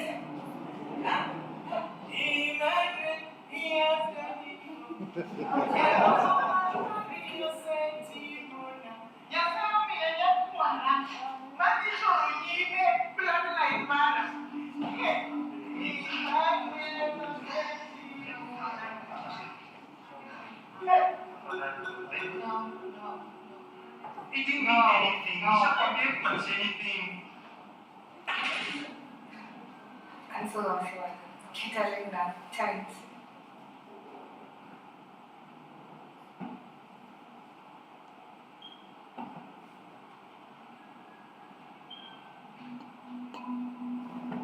You won. I'm sorry. But what the council have done this way, please. Council have done. Why do we so much?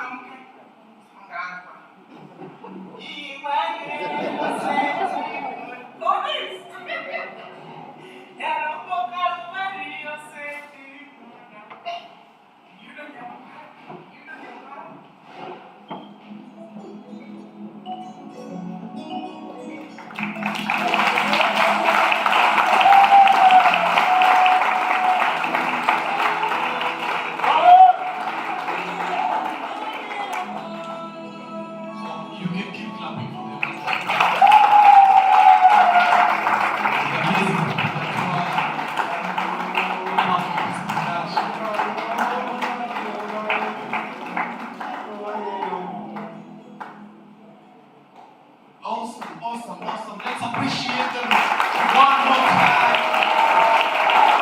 If you are part of love like this, let's see you. Let's appreciate you.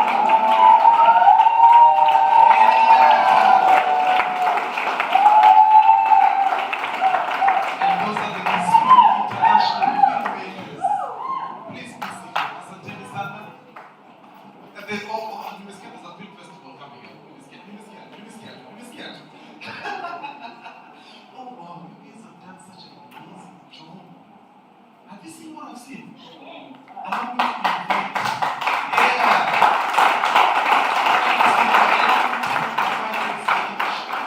The award-winning filmmaker Robin Dongo, who directed, wrote, and produced Bangara, to come and stage and just comment on this amazing job that we have seen here today.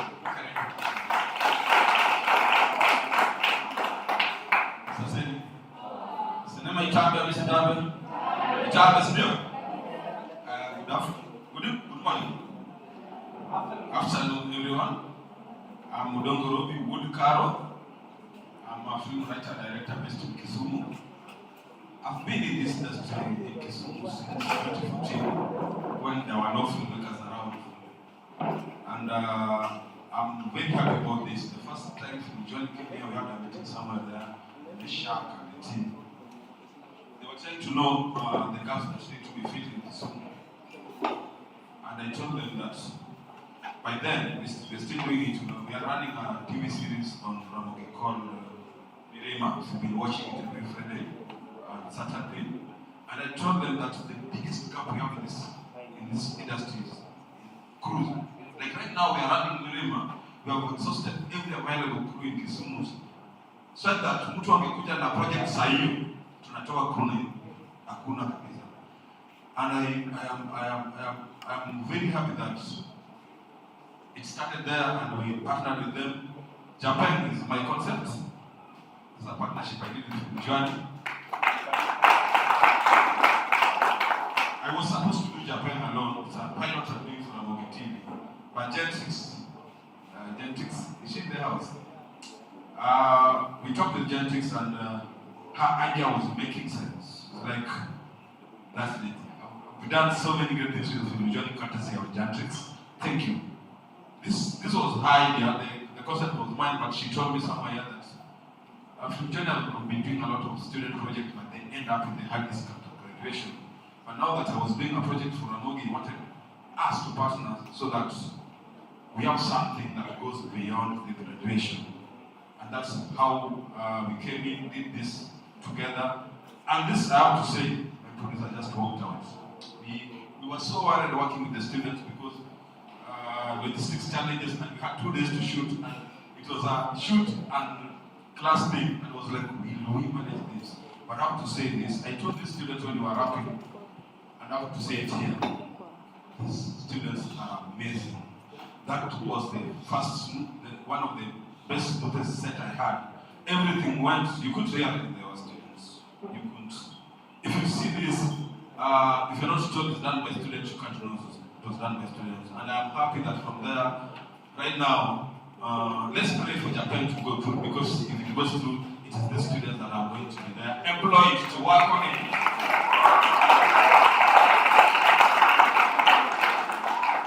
Yes, and I saw very, very good. That's still, when I went to editing, I got people that it was not, you could not believe it's their first time trying to cut raw footages.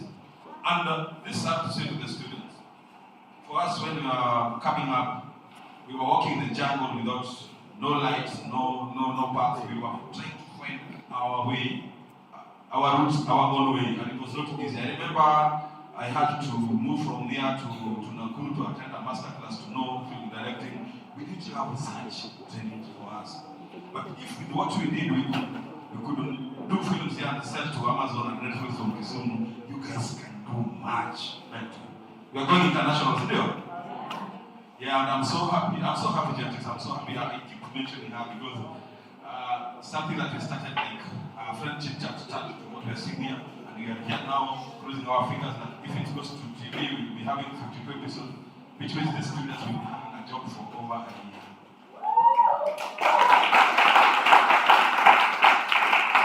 One thing I would like to say to us, you, we've had trainings here. We've had trainings, KFC, my friend walked out. KFC have done trainings here, but this was one of its kind.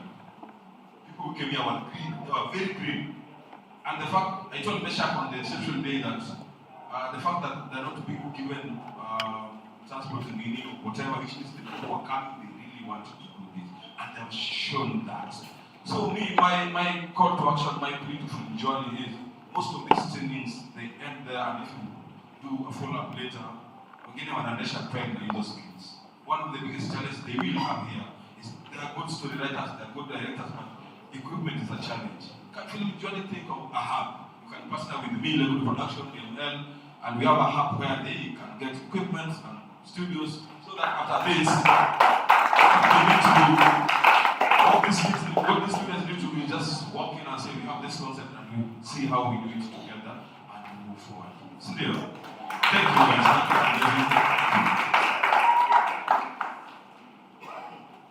We can do better than that. Once more, let's appreciate Asante sana, Robbie, and thank you for keeping the message consistent, that we need consistency. It is beyond the training. Thank you so much for that. Ladies and gentlemen, allow me to appreciate some of our partners in this program who are around. I have said Sandbox. Sandbox, if you're there, just wave. Sandbox. That is Sandbox. Let's appreciate Sandbox. We also have, we have Kiva Fund. Yes, we have Kiva Fund in the building. She's just stepped outside. So when it comes to grants, immediately after this, remember you qualify for grants and loans. And Kiva Fund are the people to talk to when it comes to grants and loans. You qualify for that. For Baraza Media Lab, there's also Baraza Media Lab in the house. Let's appreciate her kid. She's there. Remember, all of you are qualified members of this place. The only thing that you need to do is to show up. Okay? Just show. As simple as that. Show up. Yeah. Yes, just show up. If you're in the makeup class and you want a place where you can be able to keep on, meeting your clients, perhaps maybe a corner to put a mirror and quickly do your thing, this is your space. Okay? If you're an editor, we're working on ways of getting an editing suit. Is it here?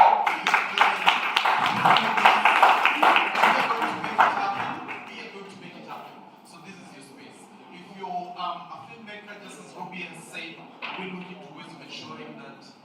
have equipment here ready for you to come, get and use. Okay? So this is your space. You are open for 1 year free membership at the space. Come and redeem it. Okay? With that being said, thank you so much for the partners of SANARA. With that being said, allow me to invite on stage the director of the Kenya Film Commission. He had promised all of us accreditation. So let's hear if that is still, if he has brought us that. Director Collins, karibu sana.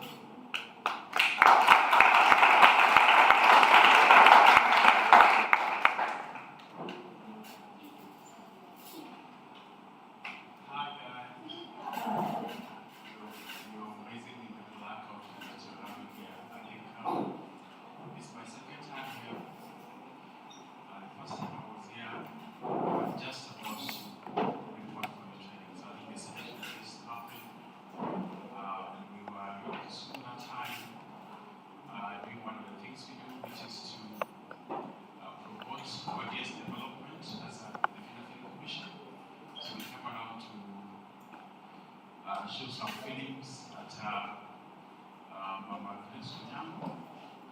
You know that place? Yeah, so at Mama Kisumu that time for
everything. Let's have these things now beginning to react and say yes. And my cool bro was doing what? Oh baby, yeah. That was great as well. And you know that these are things you've done in just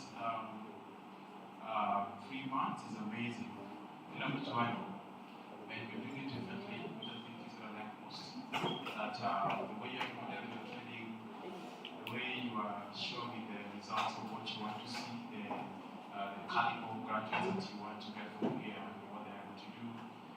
This is world class, and I'm glad that as a Philadelphia Commission, we can then work together with you. So, of course, yes, my brother mentioned accreditation. We are registering and accrediting, rather certifying film practitioners. So, whether it's photographers, actors, we have different categories that we're going to pick as your lines of specialization, and you can also be multi-purpose, isn't it?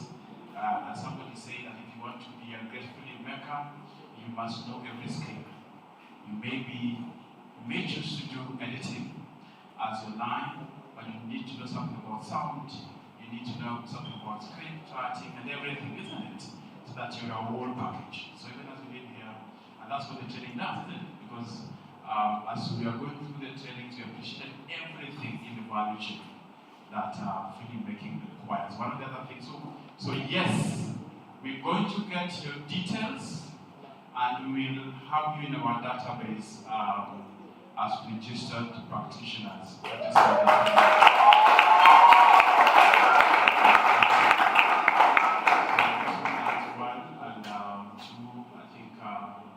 There are several institutions that we're working with already. One of the biggest ones that I've seen is the Digital Content Creators Association of Kenya. That is Bob Dolo. Bob Dolo was a former nominated MCA in Kisumu, and is doing an amazing job with digital creators. He gets opportunities in taking people to, in particular, Mutita, who have been associated to China and other places. And we want you guys to also tap into these opportunities. So on the thing. So with the same contacts also, we'll be able to meet these great people with the likes of hope to see how they can be mentored fire. Other than that, then I think because you are graduates of this great program, and the Kenya Film Commission has a working relationship with Filamujuani. We have a working relationship with Baraza Media, and I want to hail Mastercard Foundation. They are doing an amazing job. They're investing in young people, they're investing in creative economy, which is amazing. And we respect them for that. They are putting a lot of resources, and we want to recognize such players in the ecosystem. Pretty good. You have fun, doing an amazing job, and to know that we respect and love what you're doing. We see what you do for young people, we see what you do for our industry. Because where we sit as government and as policy level, we genuinely believe that the critical economy, we recently had a meeting with the governor, which he had 3 terms, because from our discussions, it was very clear to me that Prof only needs to be told, this is what you need to do for the creative economy, and you jump in. That's how ready he is to support the industry, whether in terms of infrastructure, because I know we are not here. When we met him, Prof asked us, Collins, can you go and do for me a concept on what can make Kisumu the destination, the most attractive filming destination? We're not done with that. But that, I think, is a testament that he is to supporting young people, is given to the creative economy and to wanting to have this sector do what it should do. Everybody is saying, oh, creative economy is a next frontier. Everybody has confirmed that. Only that our actions everywhere globally and here is not necessarily at the same scale with what you're saying. So we want to thank you, and as I say, since now you are in this space where you're working with Filamujuani, Baraza Media, and ABCD, you're working with us. So every opportunity that we're going to have also as government and at the Kenya Film Commission, we will allow you to access those opportunities, and those who get the chance to be able to do something out of some of the programs that we're running and supporting kindly. And when you see some of those opportunities through him, we are working on a big thing. We are working on a big thing, as you're saying right now. We have a project we have called, we have dubbed Made in Kenya for Kenyans, which we're doing in collaboration with a UK-based company called Symphony. So the technical advisor or support is coming from the UK. What we intend to do as a pilot is that before next year March, we want to have done 7 films. So there are many things we're testing. We are testing that we can be able to set the standards in terms of the qualities of films that we produce in Kenya, that they can be global, they can compete in the international cinema space. That's number one. We also want to test data. We want to see how data is behaving for different genres of films. Something that we are testing. We also want to test how we can get investment into film production without using government money. So we want to see if we can be able to get funders who can fund films and and if that's successful, that's going to be a game changer because we want to settle as an industry. We also want to formalize the industry. God bless you so much. We are waiting.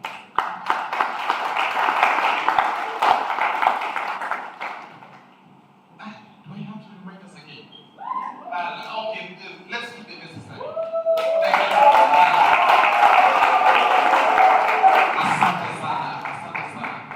As Baraza Media Lab, we do have an MOU, upcoming MOU with Maseno University. And we have an MOU with the Kenya Film Commission. Immediately after this, we're going to go.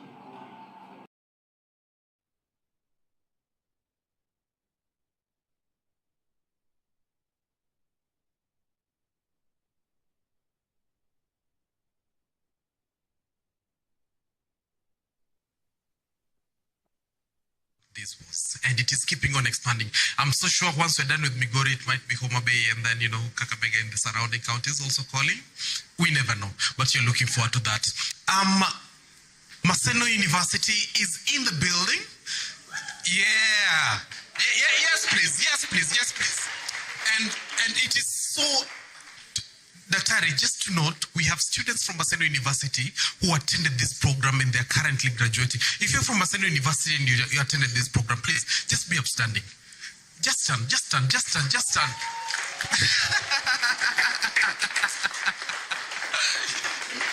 Yeah, I know you didn't know this. But please just come and say a word to the impact that you have seen today and this collaboration that you're keeping on building between Maseno University and Baraza Media Lab. Karibu, Daktari. Good afternoon, everybody. I'm just overwhelmed. My name is Dr. Waka from Maseno University. The Baraza Media has made an impact with Maseno University. I'm just so impressed that our students were part of the group that was here. It means we are there. So they have also created an MOU with us, and they have had a training with our fashion students. And we know there is a lot that is coming in, and I'm just so impressed with the skills that I've watched around today that has been impacted for the last 3 months only. 3 months is a very short time. And this is what we need. Thank you. Asante sana, Daktari. Asante sana, Daktari. And now, not any more time. Ladies and gentlemen, let's welcome the vision bearer. The guy behind, who decided that this was going to happen before he even knew it was going to happen. Let's be upstanding and invite Ken on stage. Karibu sana. Welcome. Kindly receive your honors this evening. Come on stage. Karibu.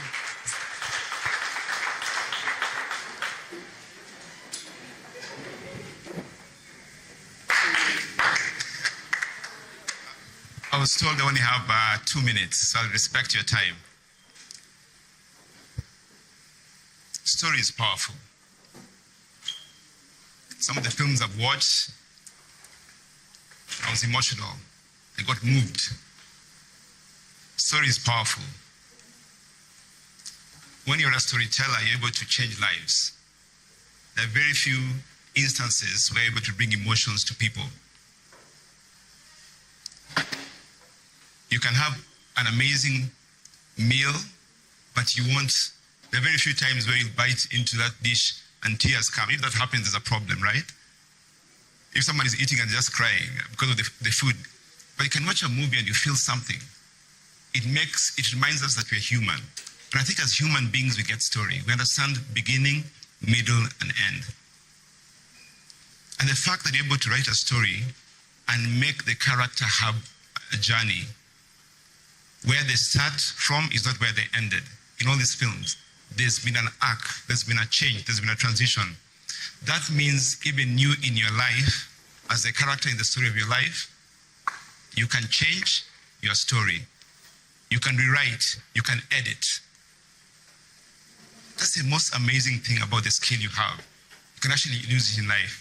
So when we started Filamujuani, my co-founder and I had this idea. Most of the time, the communities we see around us, we don't see good stories from those communities. They're all the stories which are dark. We don't see heroes from those communities. What if we trained youth from those communities to tell stories from those communities, to show us heroes from those communities? Because sometimes as outsiders, we only focus on the bad things. But if you're from that community, you can choose to focus your lens on things that are flowering. And that which you focus on becomes bigger, right? So our idea was, let's train the people from the communities that we're trying to reach so they can tell better stories of their communities. And we have seen some of our students doing work which has been on Mnet. We've done shows on Mnet, they've been there for like 90 episodes. 3 years ago, we did a show for Disney and Nat Geo. Their first production here, and I think in Nigeria and South Africa. And those are Filamujuani students who are crewing on that. So the other idea also was, how do you train the students we're training to the level where they're able to compete with students from New York University, from NYU? How do you ensure that if this is the only training you have, that you can compete with somebody from London, from Hong Kong, from Singapore? That was the idea. And so I apologize for the way we put everything, because for us the idea was that if this is the only training you have, we want you to have a good footing.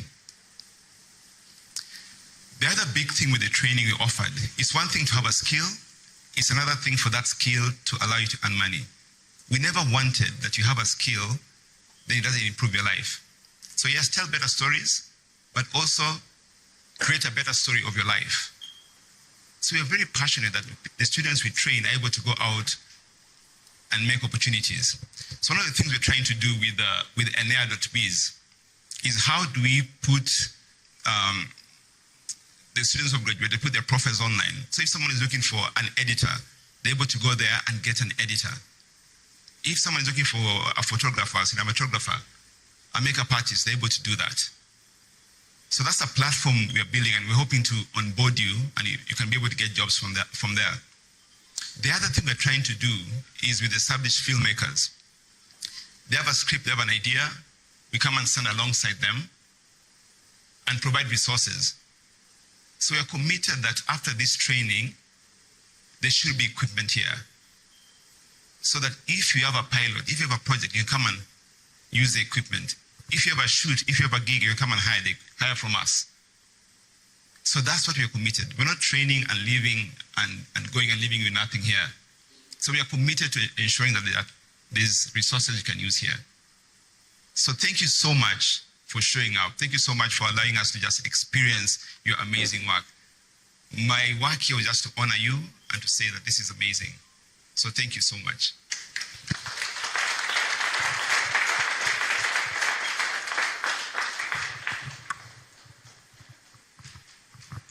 Before you sit, you are also to do another work other than that, which is to invite for us our chief guest from the county government. Thank you. Before I invite the chief guest, we're those Kenyans. Before I do this, let me say, I also wanted to honor Dr. Rosie Lore. She's our board member, ex-board member, and she decided to just come and see the work we're doing. And all through, if you saw her whispering, she was just saying, we need to do more. We need to ensure these people are placed in jobs. We need to ensure that there's work for them. So she's committed, and this will make it to the board, and we'll make sure that there's a way that you transition to work, that this skill, with this skill, you're able to earn from it. So I'd like to invite Mr. Bovins Ochieng, the Chief Officer in charge of Education, Technical Training, Innovation and Social Services in Kisumu County. Kisumu County has been a great partner. They have showed up from when you came here. You've seen footage, drone footage. Our guys have been able to take drone in the city and fly things around the lake, and they really supported us. And they're willing to also work with us beyond this. So Mr. Bovins, karibu sana.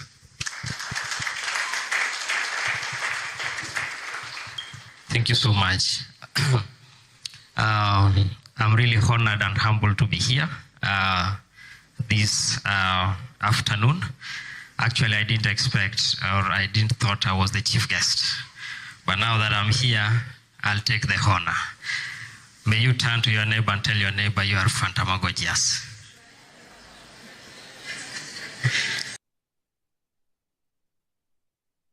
You are Fantama? Wow.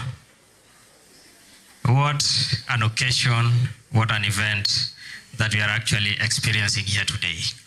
It's not just an ordinary graduation that we're used to, but this is a special one. We are seeing a complete metamorphosis. You see, when we used to watch Tusker Project Fame, you see Ngangalito on the first day during audition and Ngangalito on the last day when he's performing during the finals, you see complete transformation. That is what we have just experienced here. So tell your neighbor, you are amazing. Wow. This is great. So, distinguished guests, esteemed trainers, mentors, board of directors from Filamujuani Foundation, together with the founder, who is also who have been able to join us, partners and supporters. I've seen Robbie Odongo here, who is the founder of Lakewood Film Production, doing an amazing work over there. We have actually done a lot of amazing things together with Robbie. Maseno University, you are amazing. I know some of you do not know about this story or this history. Namu Makamu was a student at Maseno University, and she was part of us when we were conducting a program called Poetic Hour every Friday. And she happened to be a national and international icon because of the collaboration that we've had with the Maseno University. We have Kenya Film Commission, well represented here by my friend Mr. Collins, who was seated here. Members of the creative industry, invited guests, and most importantly, our graduating SANARA cohort 2026. Mujipige makofi. And good afternoon once again. My name is Bobby Sochieng. I am the Chief Officer in charge of Education, Technical Training, Innovation and Social Services, County Government of Kisumu, but I share much more background in the creative sector before I joined the county. It is a great privilege and honor to join you today at Baraza Media Lab in Kisumu as we celebrate a remarkable milestone in the lives of these talented young creatives.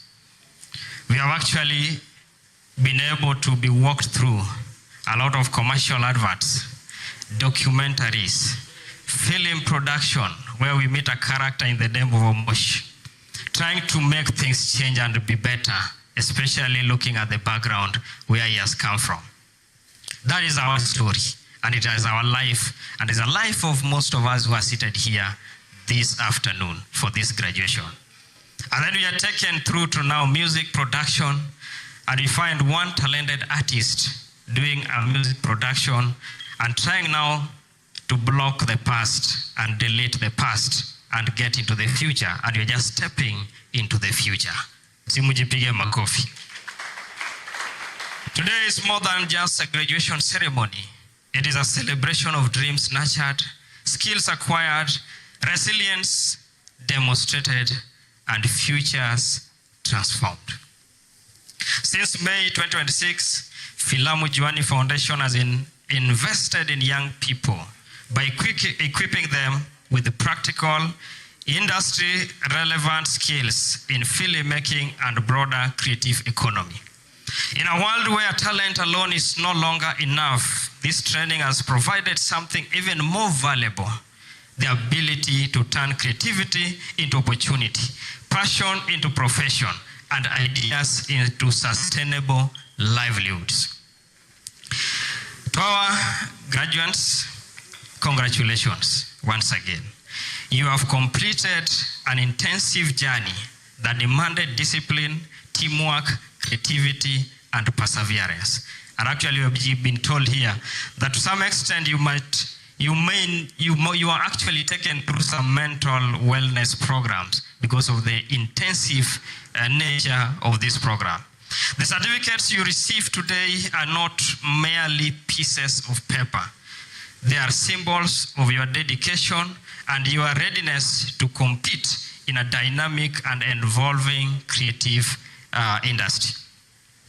The creative economy is one of the fastest growing sector globally, just as the director has actually put it. Film, animation, photography, digital content creation, music, fashion, graphic design, advertisement, gaming, and digital storytelling are creating millions of jobs while preserving culture and inspiring social change. Kenya, and indeed Kisumu, is blessed with immense creative talent waiting to be showcased to the world. Right from music, to sports, to our food, to our culture, to even our accent. You know, Luo accent is very rich. You can package it and sell it internationally. Yeah, it is. Our city has countless stories to tell, stories of resilience, innovation, culture, entrepreneurship, tourism, and even education and community transformation. As a county government of Kisumu, one of our functions is vocational training centers. I wish you could visit some of our VTCs. We are setting up what we call centers of excellence. I don't know our VTCs, we have what we call Sabako Vocational Training as Aquaculture Center of Excellence, where we have 6 fish ponds, and each fish pond is able to carry 1,000 fish. So we are doing what we are building or establishing production units, as well as having income generating activities for our learners.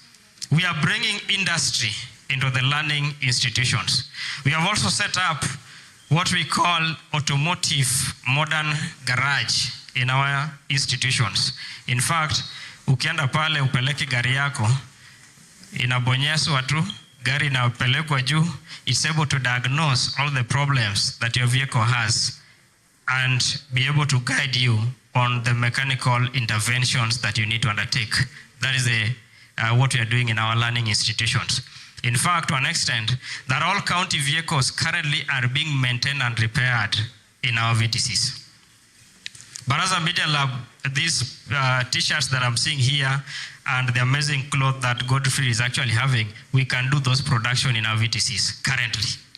That's the milestone that we have. Food, beverage, catering services, we are actually training and we are also able to do or offer those services in our VTCs. So we are doing amazing things that you need to film and let the world know.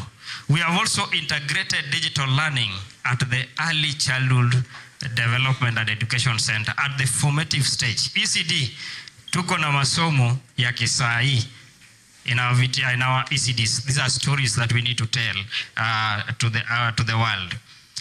Who better to tell these stories than our own young people? Who can tell our own stories if not us? It has to be us. You are now the storytellers who will shape perceptions, influence conversations, preserve our heritage, and inspire future generations. As you step into the workforce, remember that success in the creative industry requires more than technical excellence. It requires professionalism, integrity, like that of Joseph in the Bible and the wife of the king. Spirit of excellence, like the story of Daniel, and you can read it from Daniel chapter 6. Consistency and persistency, like the story of the widow who was looking for justice before the king. That is what we are talking about. Adaptability, which has been mentioned here over and over, and continuous learning, because it does not stop here. You must continue learning until you join the grave.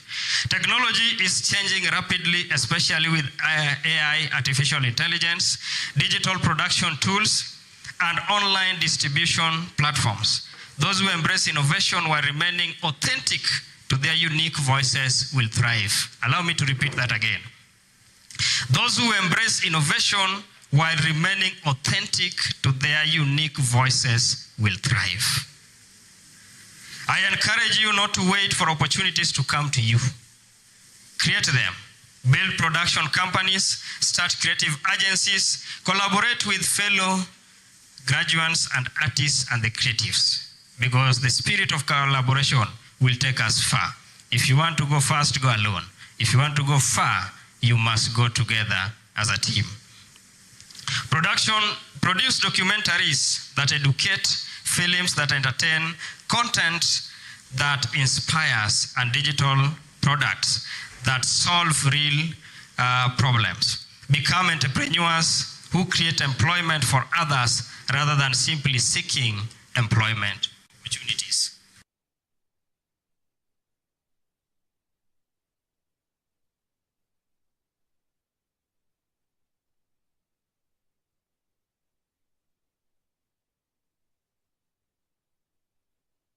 Empowering young people with dignity.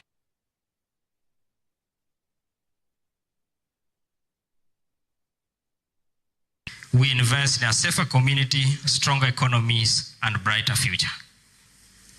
To our partners and stakeholders who are here, including the Kenya Film Commission, Maseno University, among others, Lakewood Production, I urge you to continue supporting initiatives such as what we are having here, the SANARA cohort that is taking place here. The creative industry needs accessible training, affordable production spaces, mentorship, financing, linkages, and market linkages. That is what the creative needs. We have what we call Kenya Cultural Center in Nairobi.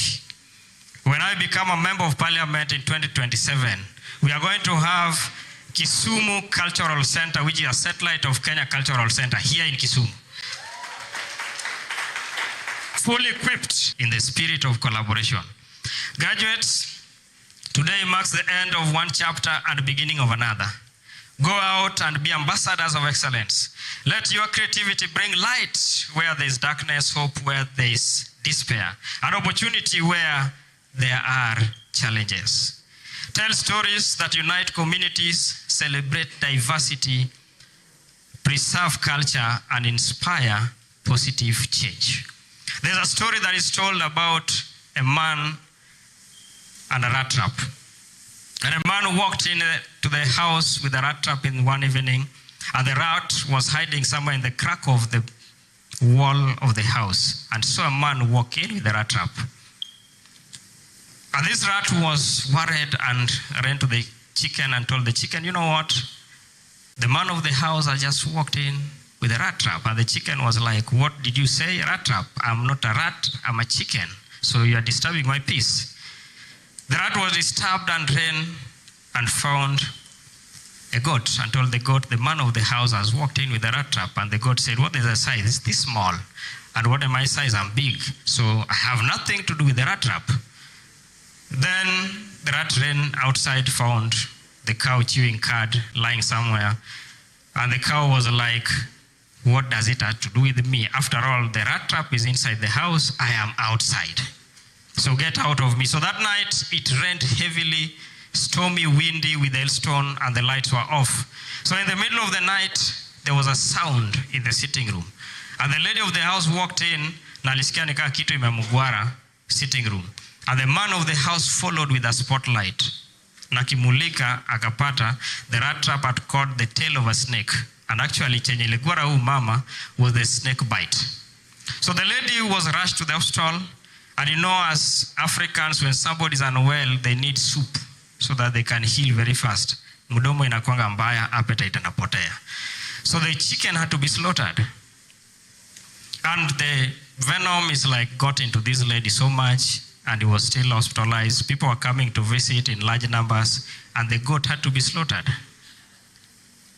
So unfortunately, this lady passed on, and there was a funeral arrangement, and as Luos, you not live with your mouth. So funeral arrangements were made, and a cow was slaughtered. Why am I telling us this story?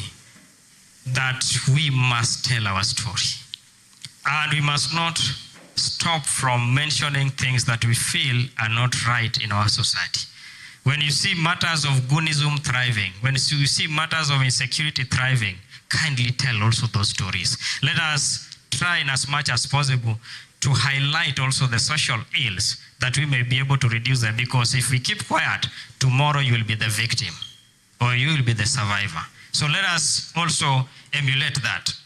Never underestimate the power of your gift. A single photograph can preserve history.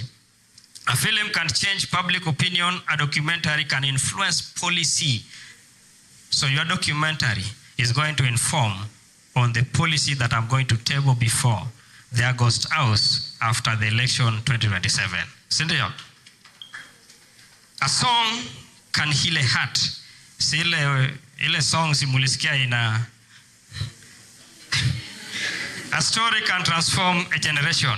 As Nelson Mandela once said, education is the most powerful weapon which you can use to change the world. Today, your creative education has equipped you with a different kind of power, the power of image, the power to imagine, create, communicate, and transform society. Congratulations to every graduate of the SANARA Cohort 2026. May your creativity open doors. May your passion sustain your journey, and may your work leave a lasting impact in Kisumu, Africa, and beyond. Thank you. Congratulations once again, and may God bless you. Thank you so much. Asante sana. Let's clap for Mheshimiwa once more. I hope mmesikia Mheshimiwa akisema anasimama, na akisimama most definitely atahitaji photographer ama atahitaji photographer. Si ndio? Na mtu kutengeneza reels. Sasa kuna job hapo hivyo. Mimi nimekuibia siri. Pitching ni wewe mwenyewe. Allow us to move to the next stage, and which is the certification. And I'd love to invite a few of us to be gifted or awarded by our guests before they leave. So quickly, let's have Elizabeth come on stage. Rebecca, come on stage. That is Rebecca Sherry Latieno. Felix Umondi Obungu. Quickly, nikikuita tafadhali kuja. James Obanda, please come on stage. Jeremy Maina. And Ocheng Annette Akinye. Tafadhali, let's stand this other side.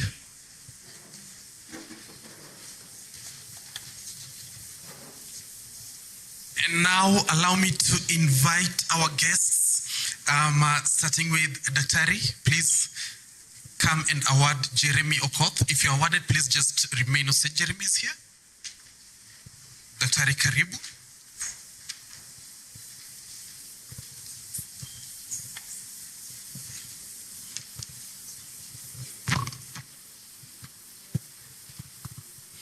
Asante sana daktari. Makofi tafadhali.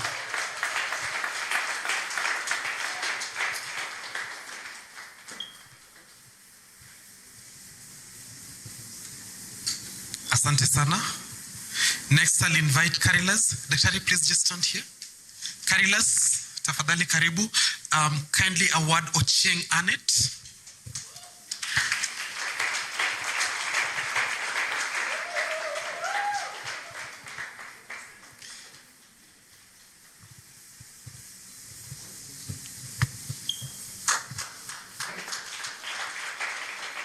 Yes, please. A representative from Sandbox, tafadhali come over. Elizabeth Akinye. Elizabeth, is she around? No? Oh, Elizabeth. Yeah. Ulibaki wapi?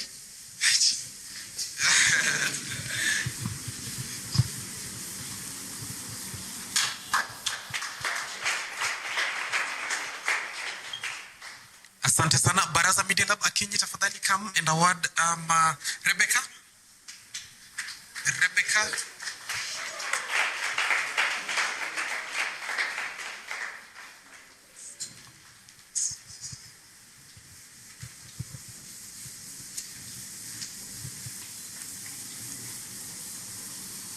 Asante sana. Thank you so much. Yes, tafadhali. And then Chief Officer Bovins Mheshimiwa, tafadhali karibu, and award Felix Omondi Obungu.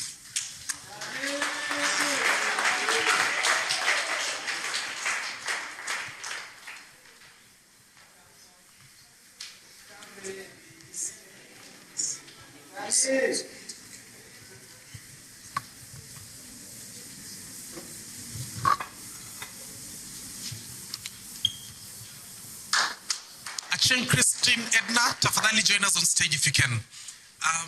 Rose, please come on stage and award for us James Obanda.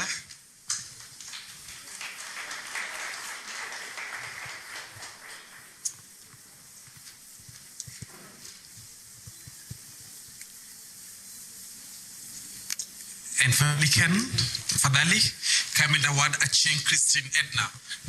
Let's clap for them.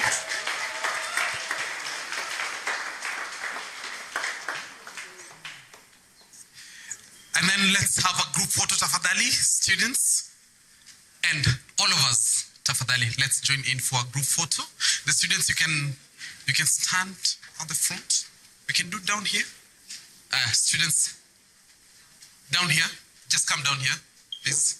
And then our guests behind them. Yeah. Kari lazo umejificha, kuna space. Asante sana. Photographers, we ready?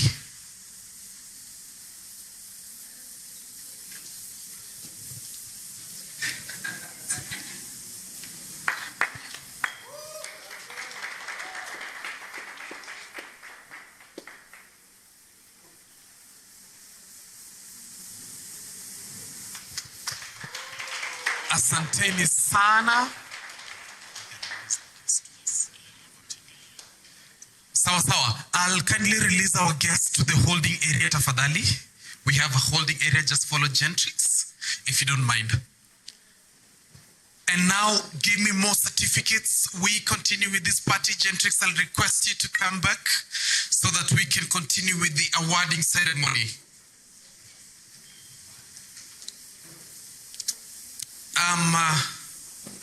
Michelle, before you go, please come and award Albright Odhiambo. Albright? Aya, tupige makofi wote. Nipewe certificates. Albright? Michelle, you'll award a few more before you leave.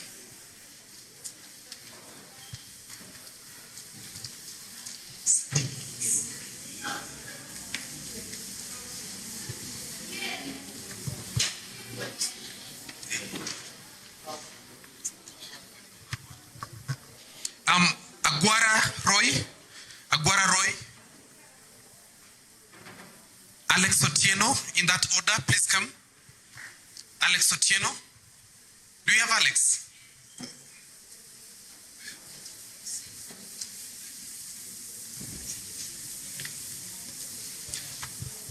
Piga makofi ni kama unangojea wewe pia kupigiwa makofi, si ndio? Alfred Adika Uching.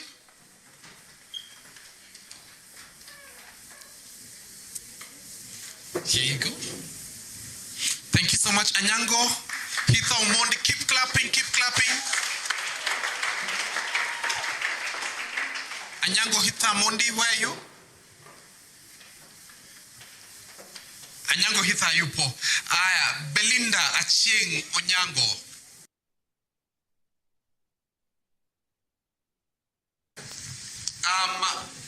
Belino Yera Mwangi. Oh, there she is. Let's celebrate as she comes. Here you go. Asante sana.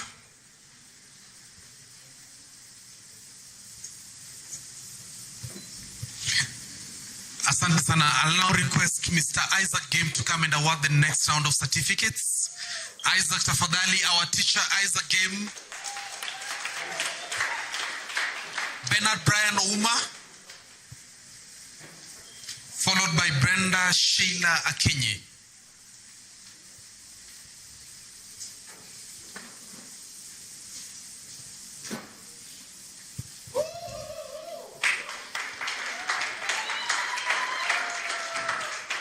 Next we have Brenda Ashley.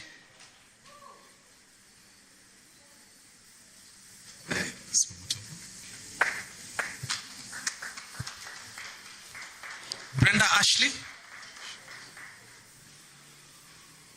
Next we have Brian Onyango Otieno.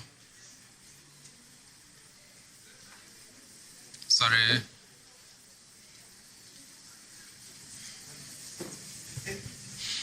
Next we have Brian Onyango Otieno. Please. She's here. Okay.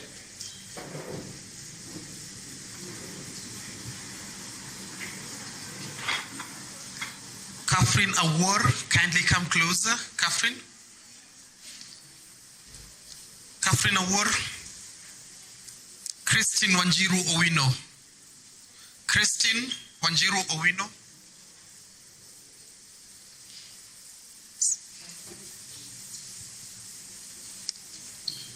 Cindy Cynthia Odero. Next on line, Cindy Cynthia Odero. After Cindy, we'll have Cynthia Aching Obur. Please keep clapping for them as they are being awarded, so that they can also clap for you when it will be your turn. Cindy.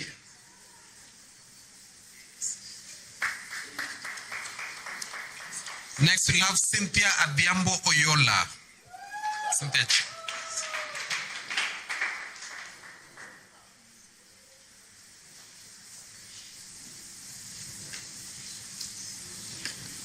Cynthia Adhiambo Oyola, is she around? Derek Ayub. Derek Ayub will be followed by Diana Otengo. Diana?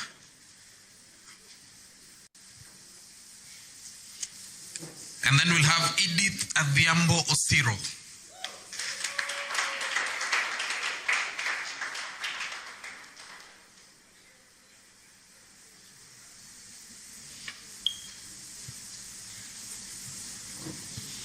Edith will be followed by another Edith Adongo Odhiambo.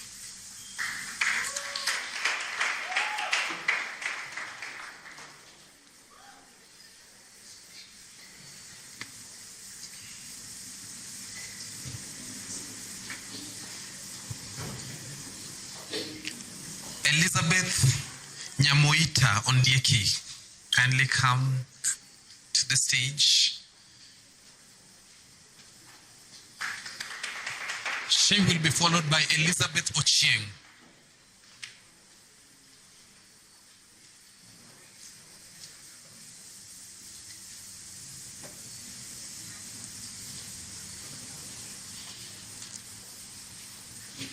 And then we will be having Esther Nicole. Esther Nicole.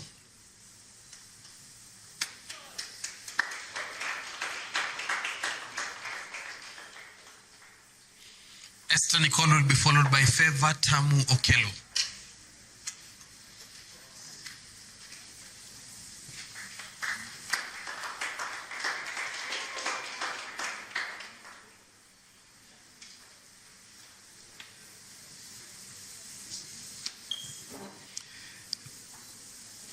Favor will be followed by Fischel Mito.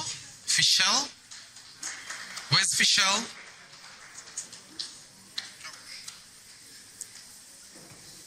Fischel is not around. Francisca Winimari. Francisca Winimari. Francisca will be followed by Gift Wakasa. Is Gift around?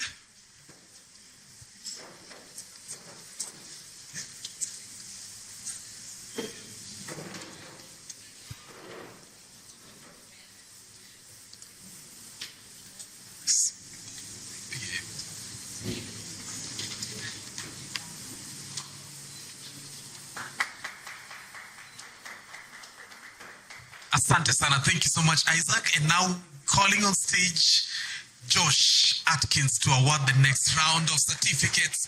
Please, let's keep a clap for Josh as he comes on stage. Let's appreciate him mpaka afike.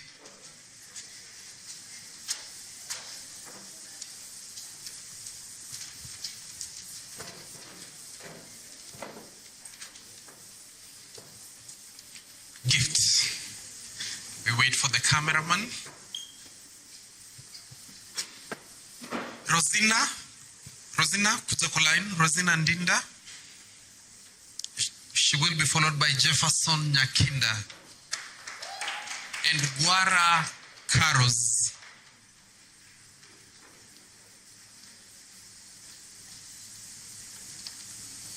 Hello. Let's give a clap for Rosina. She receives a certificate. Jefferson will be followed by Guara. Guara, you around?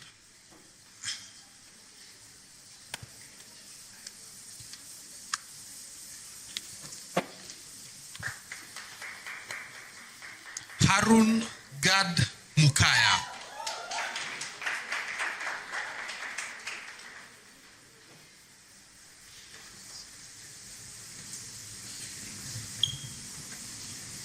Ian Ochieng next in line.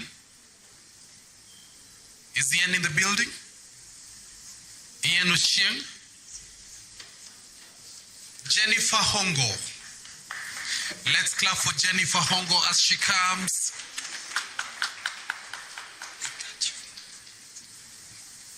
Jennifer will be followed by Kageni Wanjiru Jevila. Judith Okech. Lauren Akinyi Odhiambo.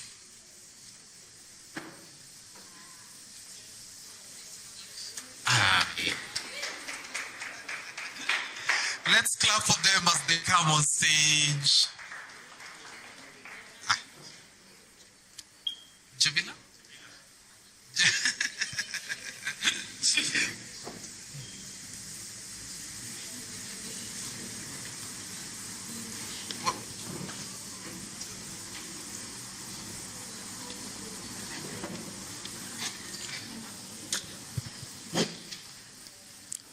Lennox Amoy.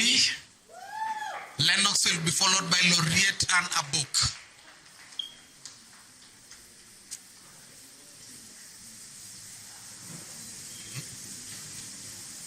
Makofi ilienda wapi?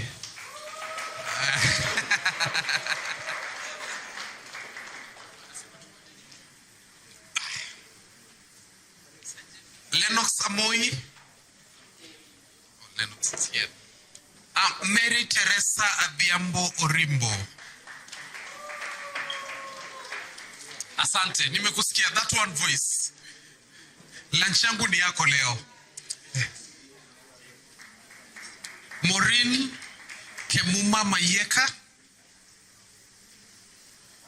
Is Maureen around? Maureen Joe.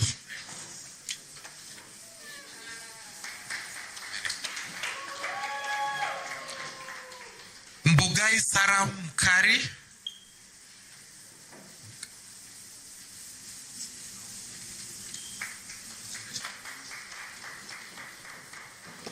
Michelle Nasimiyu.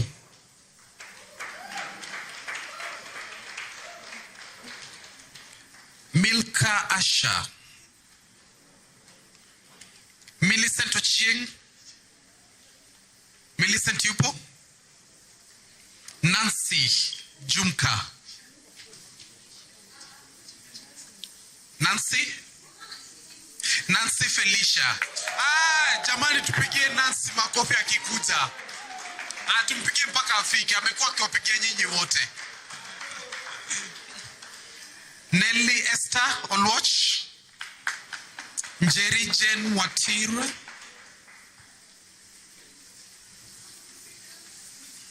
Nelly.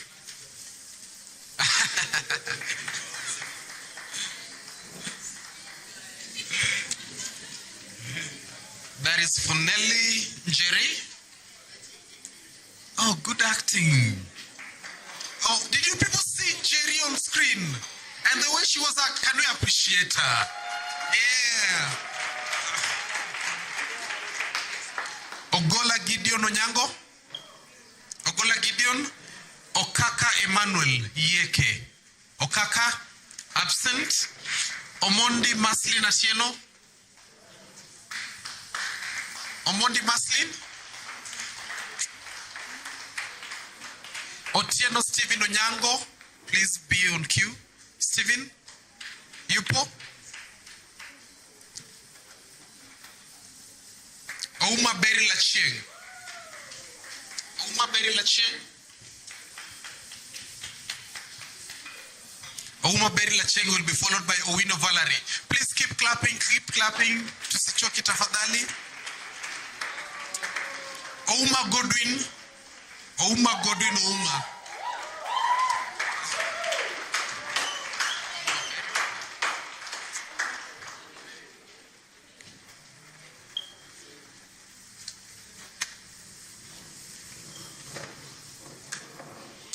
Next we'll be having Patroba Ojwang Abongo. Hey, that is our Allah. You ni ya kujuana. Polo War. Polo War.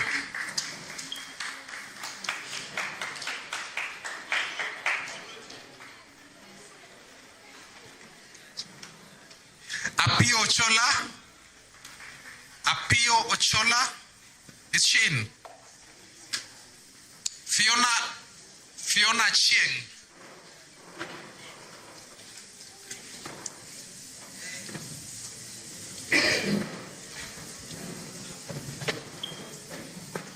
Asante sana. Thank you so much for your services.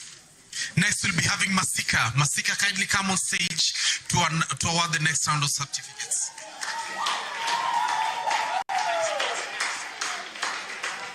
Please don't leave. We have cake and snacks for everyone. Sawa sawa. So once you get your certificate, don't leave. Yeah, Masika mwenyewe mwalimu.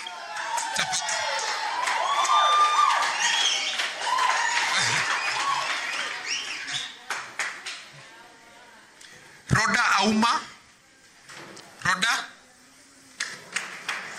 Rhoda will be followed by Ronnie Cliff.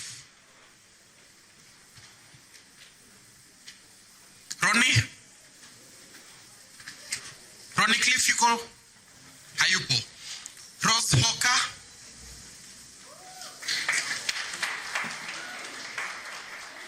Rose pia ni kama amelipana. Roxin Jean. Roxin will be followed by Ruth Vivian Achieng. Roxin yuko wapi?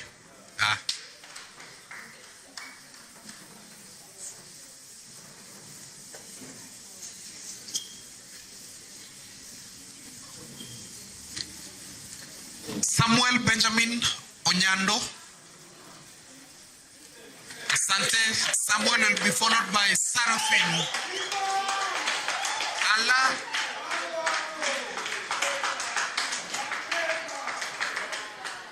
Sarafin Hamisi. Sarafin? Yeah. Sarafin will be followed by Sonia Clay Sache. Yes.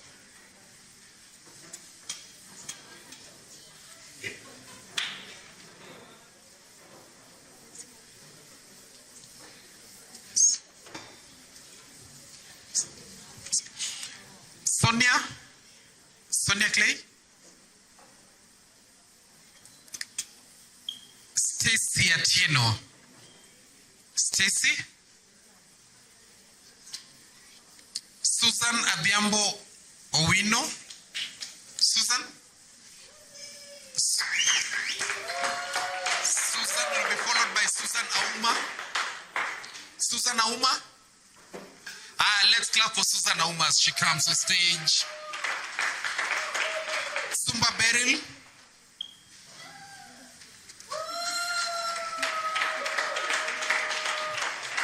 Valentine Ochieng.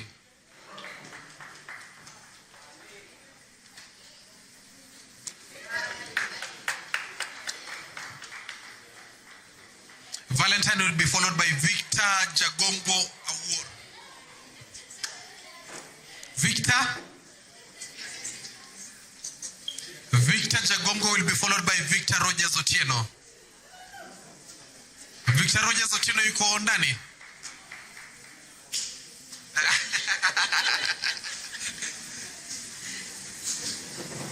Victor Rogers hayupo.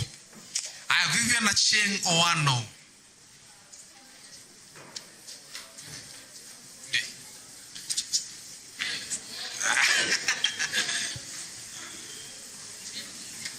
Vivian Achieng Owano. Vivian is here.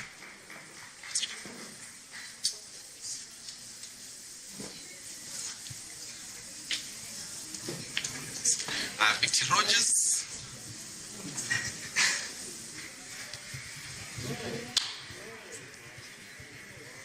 And next we're going to have mwalimu mwenyewe wa makeup Hadija to award the next group of amesema award kama muklapu. Itabidi menda. So Vivian. Vivian Valerie. To clap Vivian Valerie as she comes. Vivian Valerie will be followed by Walter Henry. Walter Henry.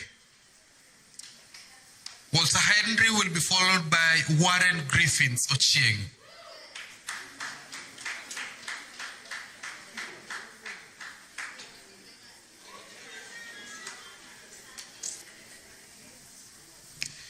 Yvonne Achieng Onam.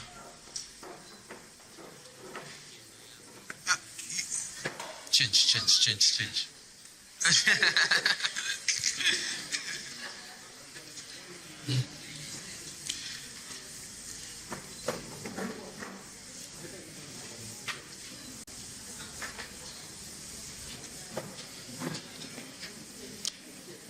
Mbugai Sarah. Mbugai Sarah is in.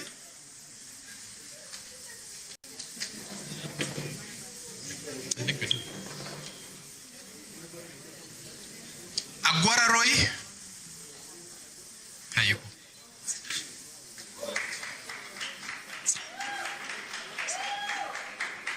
Asante sana Khadija. And now let's clap for our training manager, Gentrix, as she takes Anyango Hita.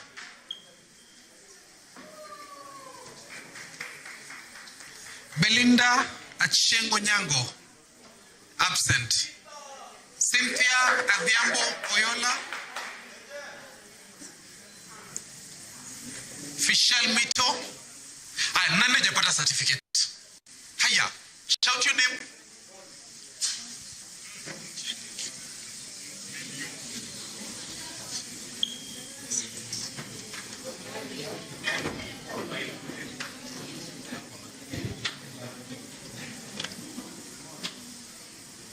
Who else? Is there somebody else? Ronnie Oduor Olu.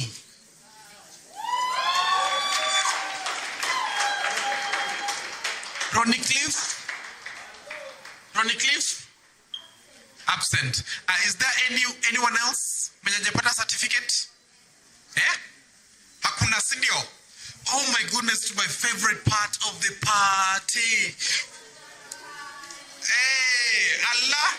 Ay, DJ niki your song. What is the name of the song? Ama tuweke come baby. Hiyo, sindio? DJ tuweke come baby. Msanii akuje stage basi. Msanii akuje stage. Msanii yuko wapi? Msanii yuko wapi? Superstar yuko wapi as we do the cake cutting? We can do at the center. Msanii ametoka? Lakini ngoma nao iko, si ndio? DJ tunataka come baby.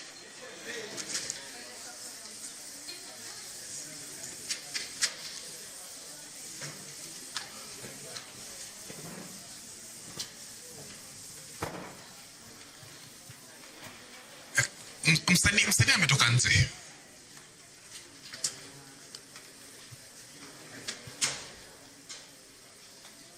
Immediately after this, we'll be doing a photo session. We have a beautiful banner outside.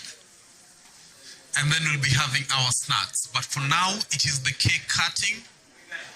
DJ Megoma. DJ basi tuweke swagi unajisikia.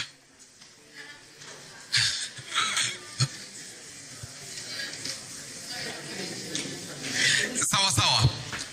May I invite all the trainers on stage, tafadhali, as we are doing the cake cutting. All the trainers, tafadhali kujeni stage. And then let's have a representative from all the classes.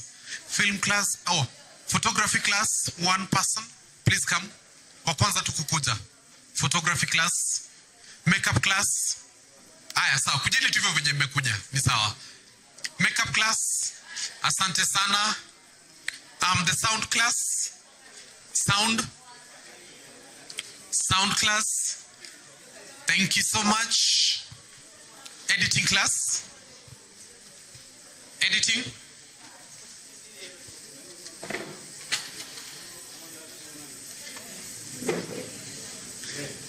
Is there a class that is not represented?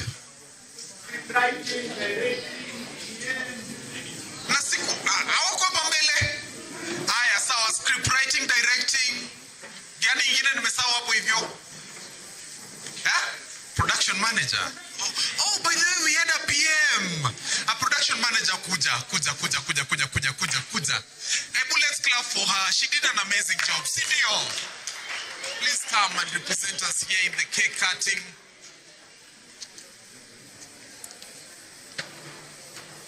Asante sana. Aya, Khadija, tunakuomba ufanye mambo yako. In the meantime, DJ, aya, let's go behind the cake on stage. 20 bila ngoma. Guy, DJ yawa. DJ amegoma.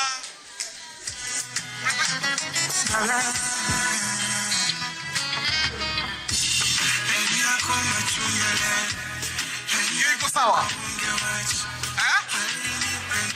DJ tutaki hiyo. Hiyo inabo. Nataka gani? Ati? Oh, come baby. DJ kama sio come baby hatutaki. DJ zima hiyo kitu. DJ toa.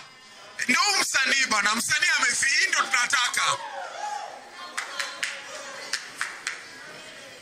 DJ tunataka come baby, kama sio hiyo wacha, zima, tutajiimbia.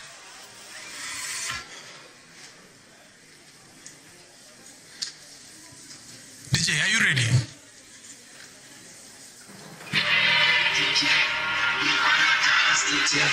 Ndio. Ndio. DJ, zima hiyo kitu.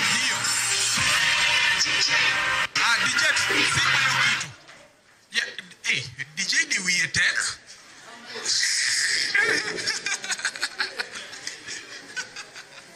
Bwana, lazima itapatikana bwana.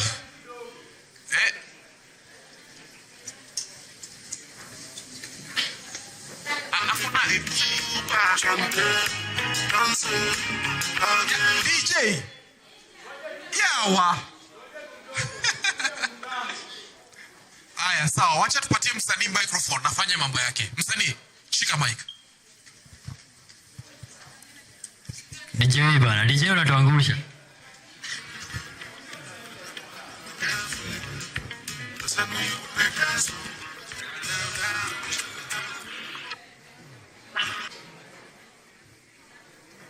Ama tuimbeni tu, si ndio?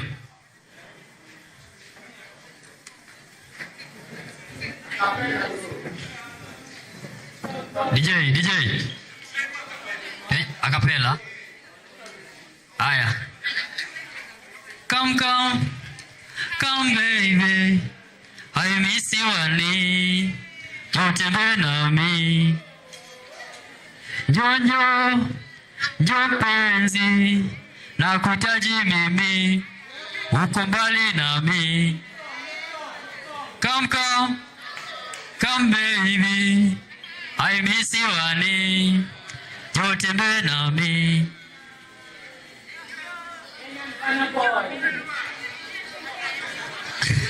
Wewe DJ bwana, utaangusha bwana.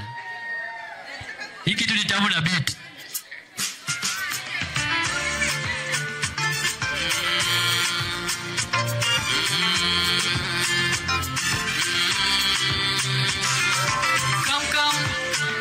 Come baby. I miss you ali. Utembee nami. Love yetu ni story ai. Nimechoka kuvumilia na kulea. Baby Johnny tulize. Nimekupa everything. Baby you are my everything. Baby, utafanya niumie. Kukuona wewe ni raha. Penzi lako kwangu ni furaha. I love you baby. Songa unitulize. Popote ulipo baby. Chochote fanya vya penzi. Kupatia picha. Ujue nakupenda sana. Come baby. I miss you ali. Utembee nami.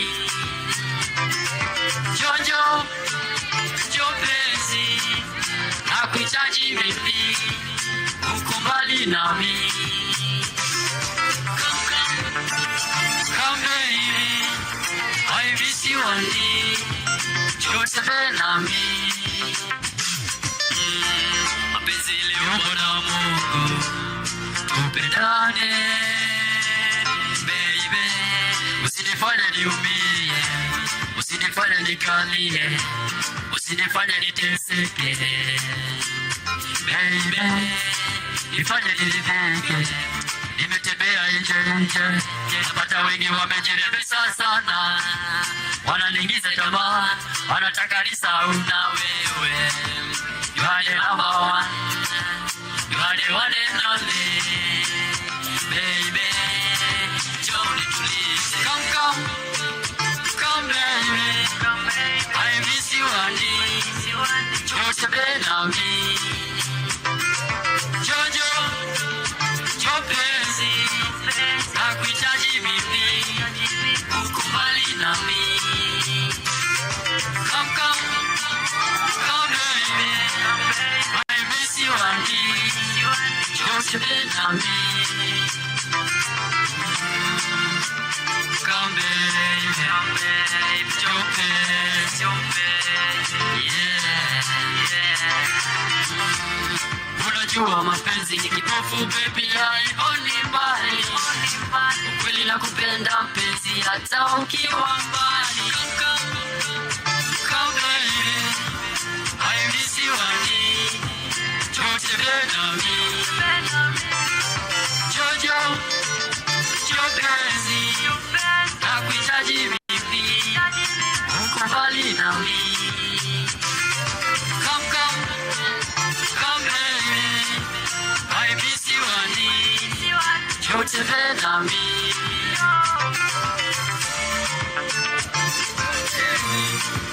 Nakuhitaji vipi?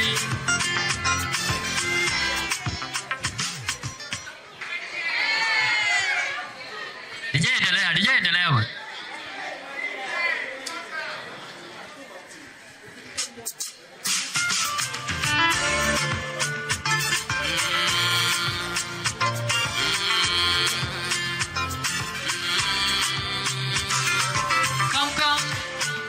Come baby, I miss you honey, Jotebe nami.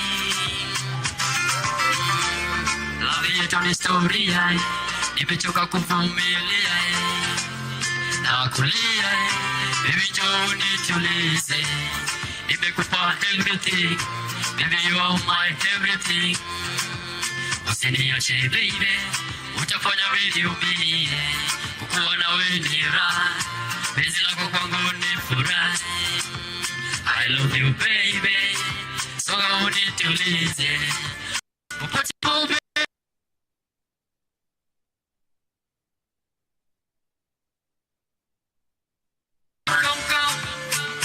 Come baby, I miss you honey, Jotebe nami. Jojo, Jopezi, nakuhitaji vipi? Uko mbali nami. Come baby, I miss you honey, Jotebe nami. Mapenzi leo na Mungu, tupendane baby. Usinifanye niumie, usinifanye nikalie, usinifanye niteseke baby. Nifanye niridhike, nimetembea nje, napata wengi wamejirembesha sana, wananiingiza tamaa, wanataka nisahau na wewe. You are the number one. My work is easy because I use Quick. Baby, don't need to listen. Come baby, I miss you honey, Jotebe nami. Jojo.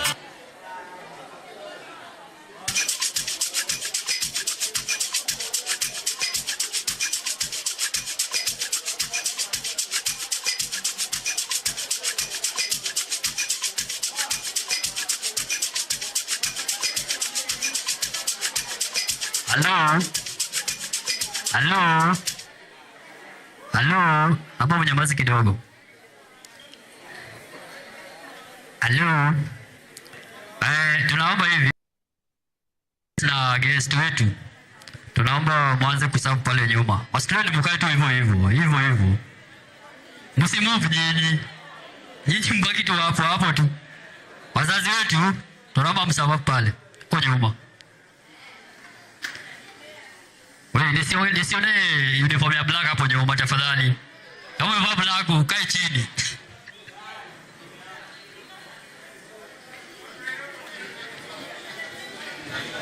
In the meantime pia msubscribe channel yangu pale YouTube, Vijana Production. Hi everyone. Please, we are serving. First of all, thank you so much for coming. Thank you for honoring this invitation. To our dear parents, thank you so much for coming and celebrating with us this moment. Thank you. And then we are serving snacks at the back. Please get something. Make sure you have a snack and a piece of cake. Thank you so much. Have a blessed day ahead.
Oya guys, tunaomba Jaja ashimiwe. Mungu ashimiwe bana. Yo, tunaomba wase. Guys, we are praying. Lord God, give us rain and a little bit of blessing, and we shall do the rest. Amen. Amen.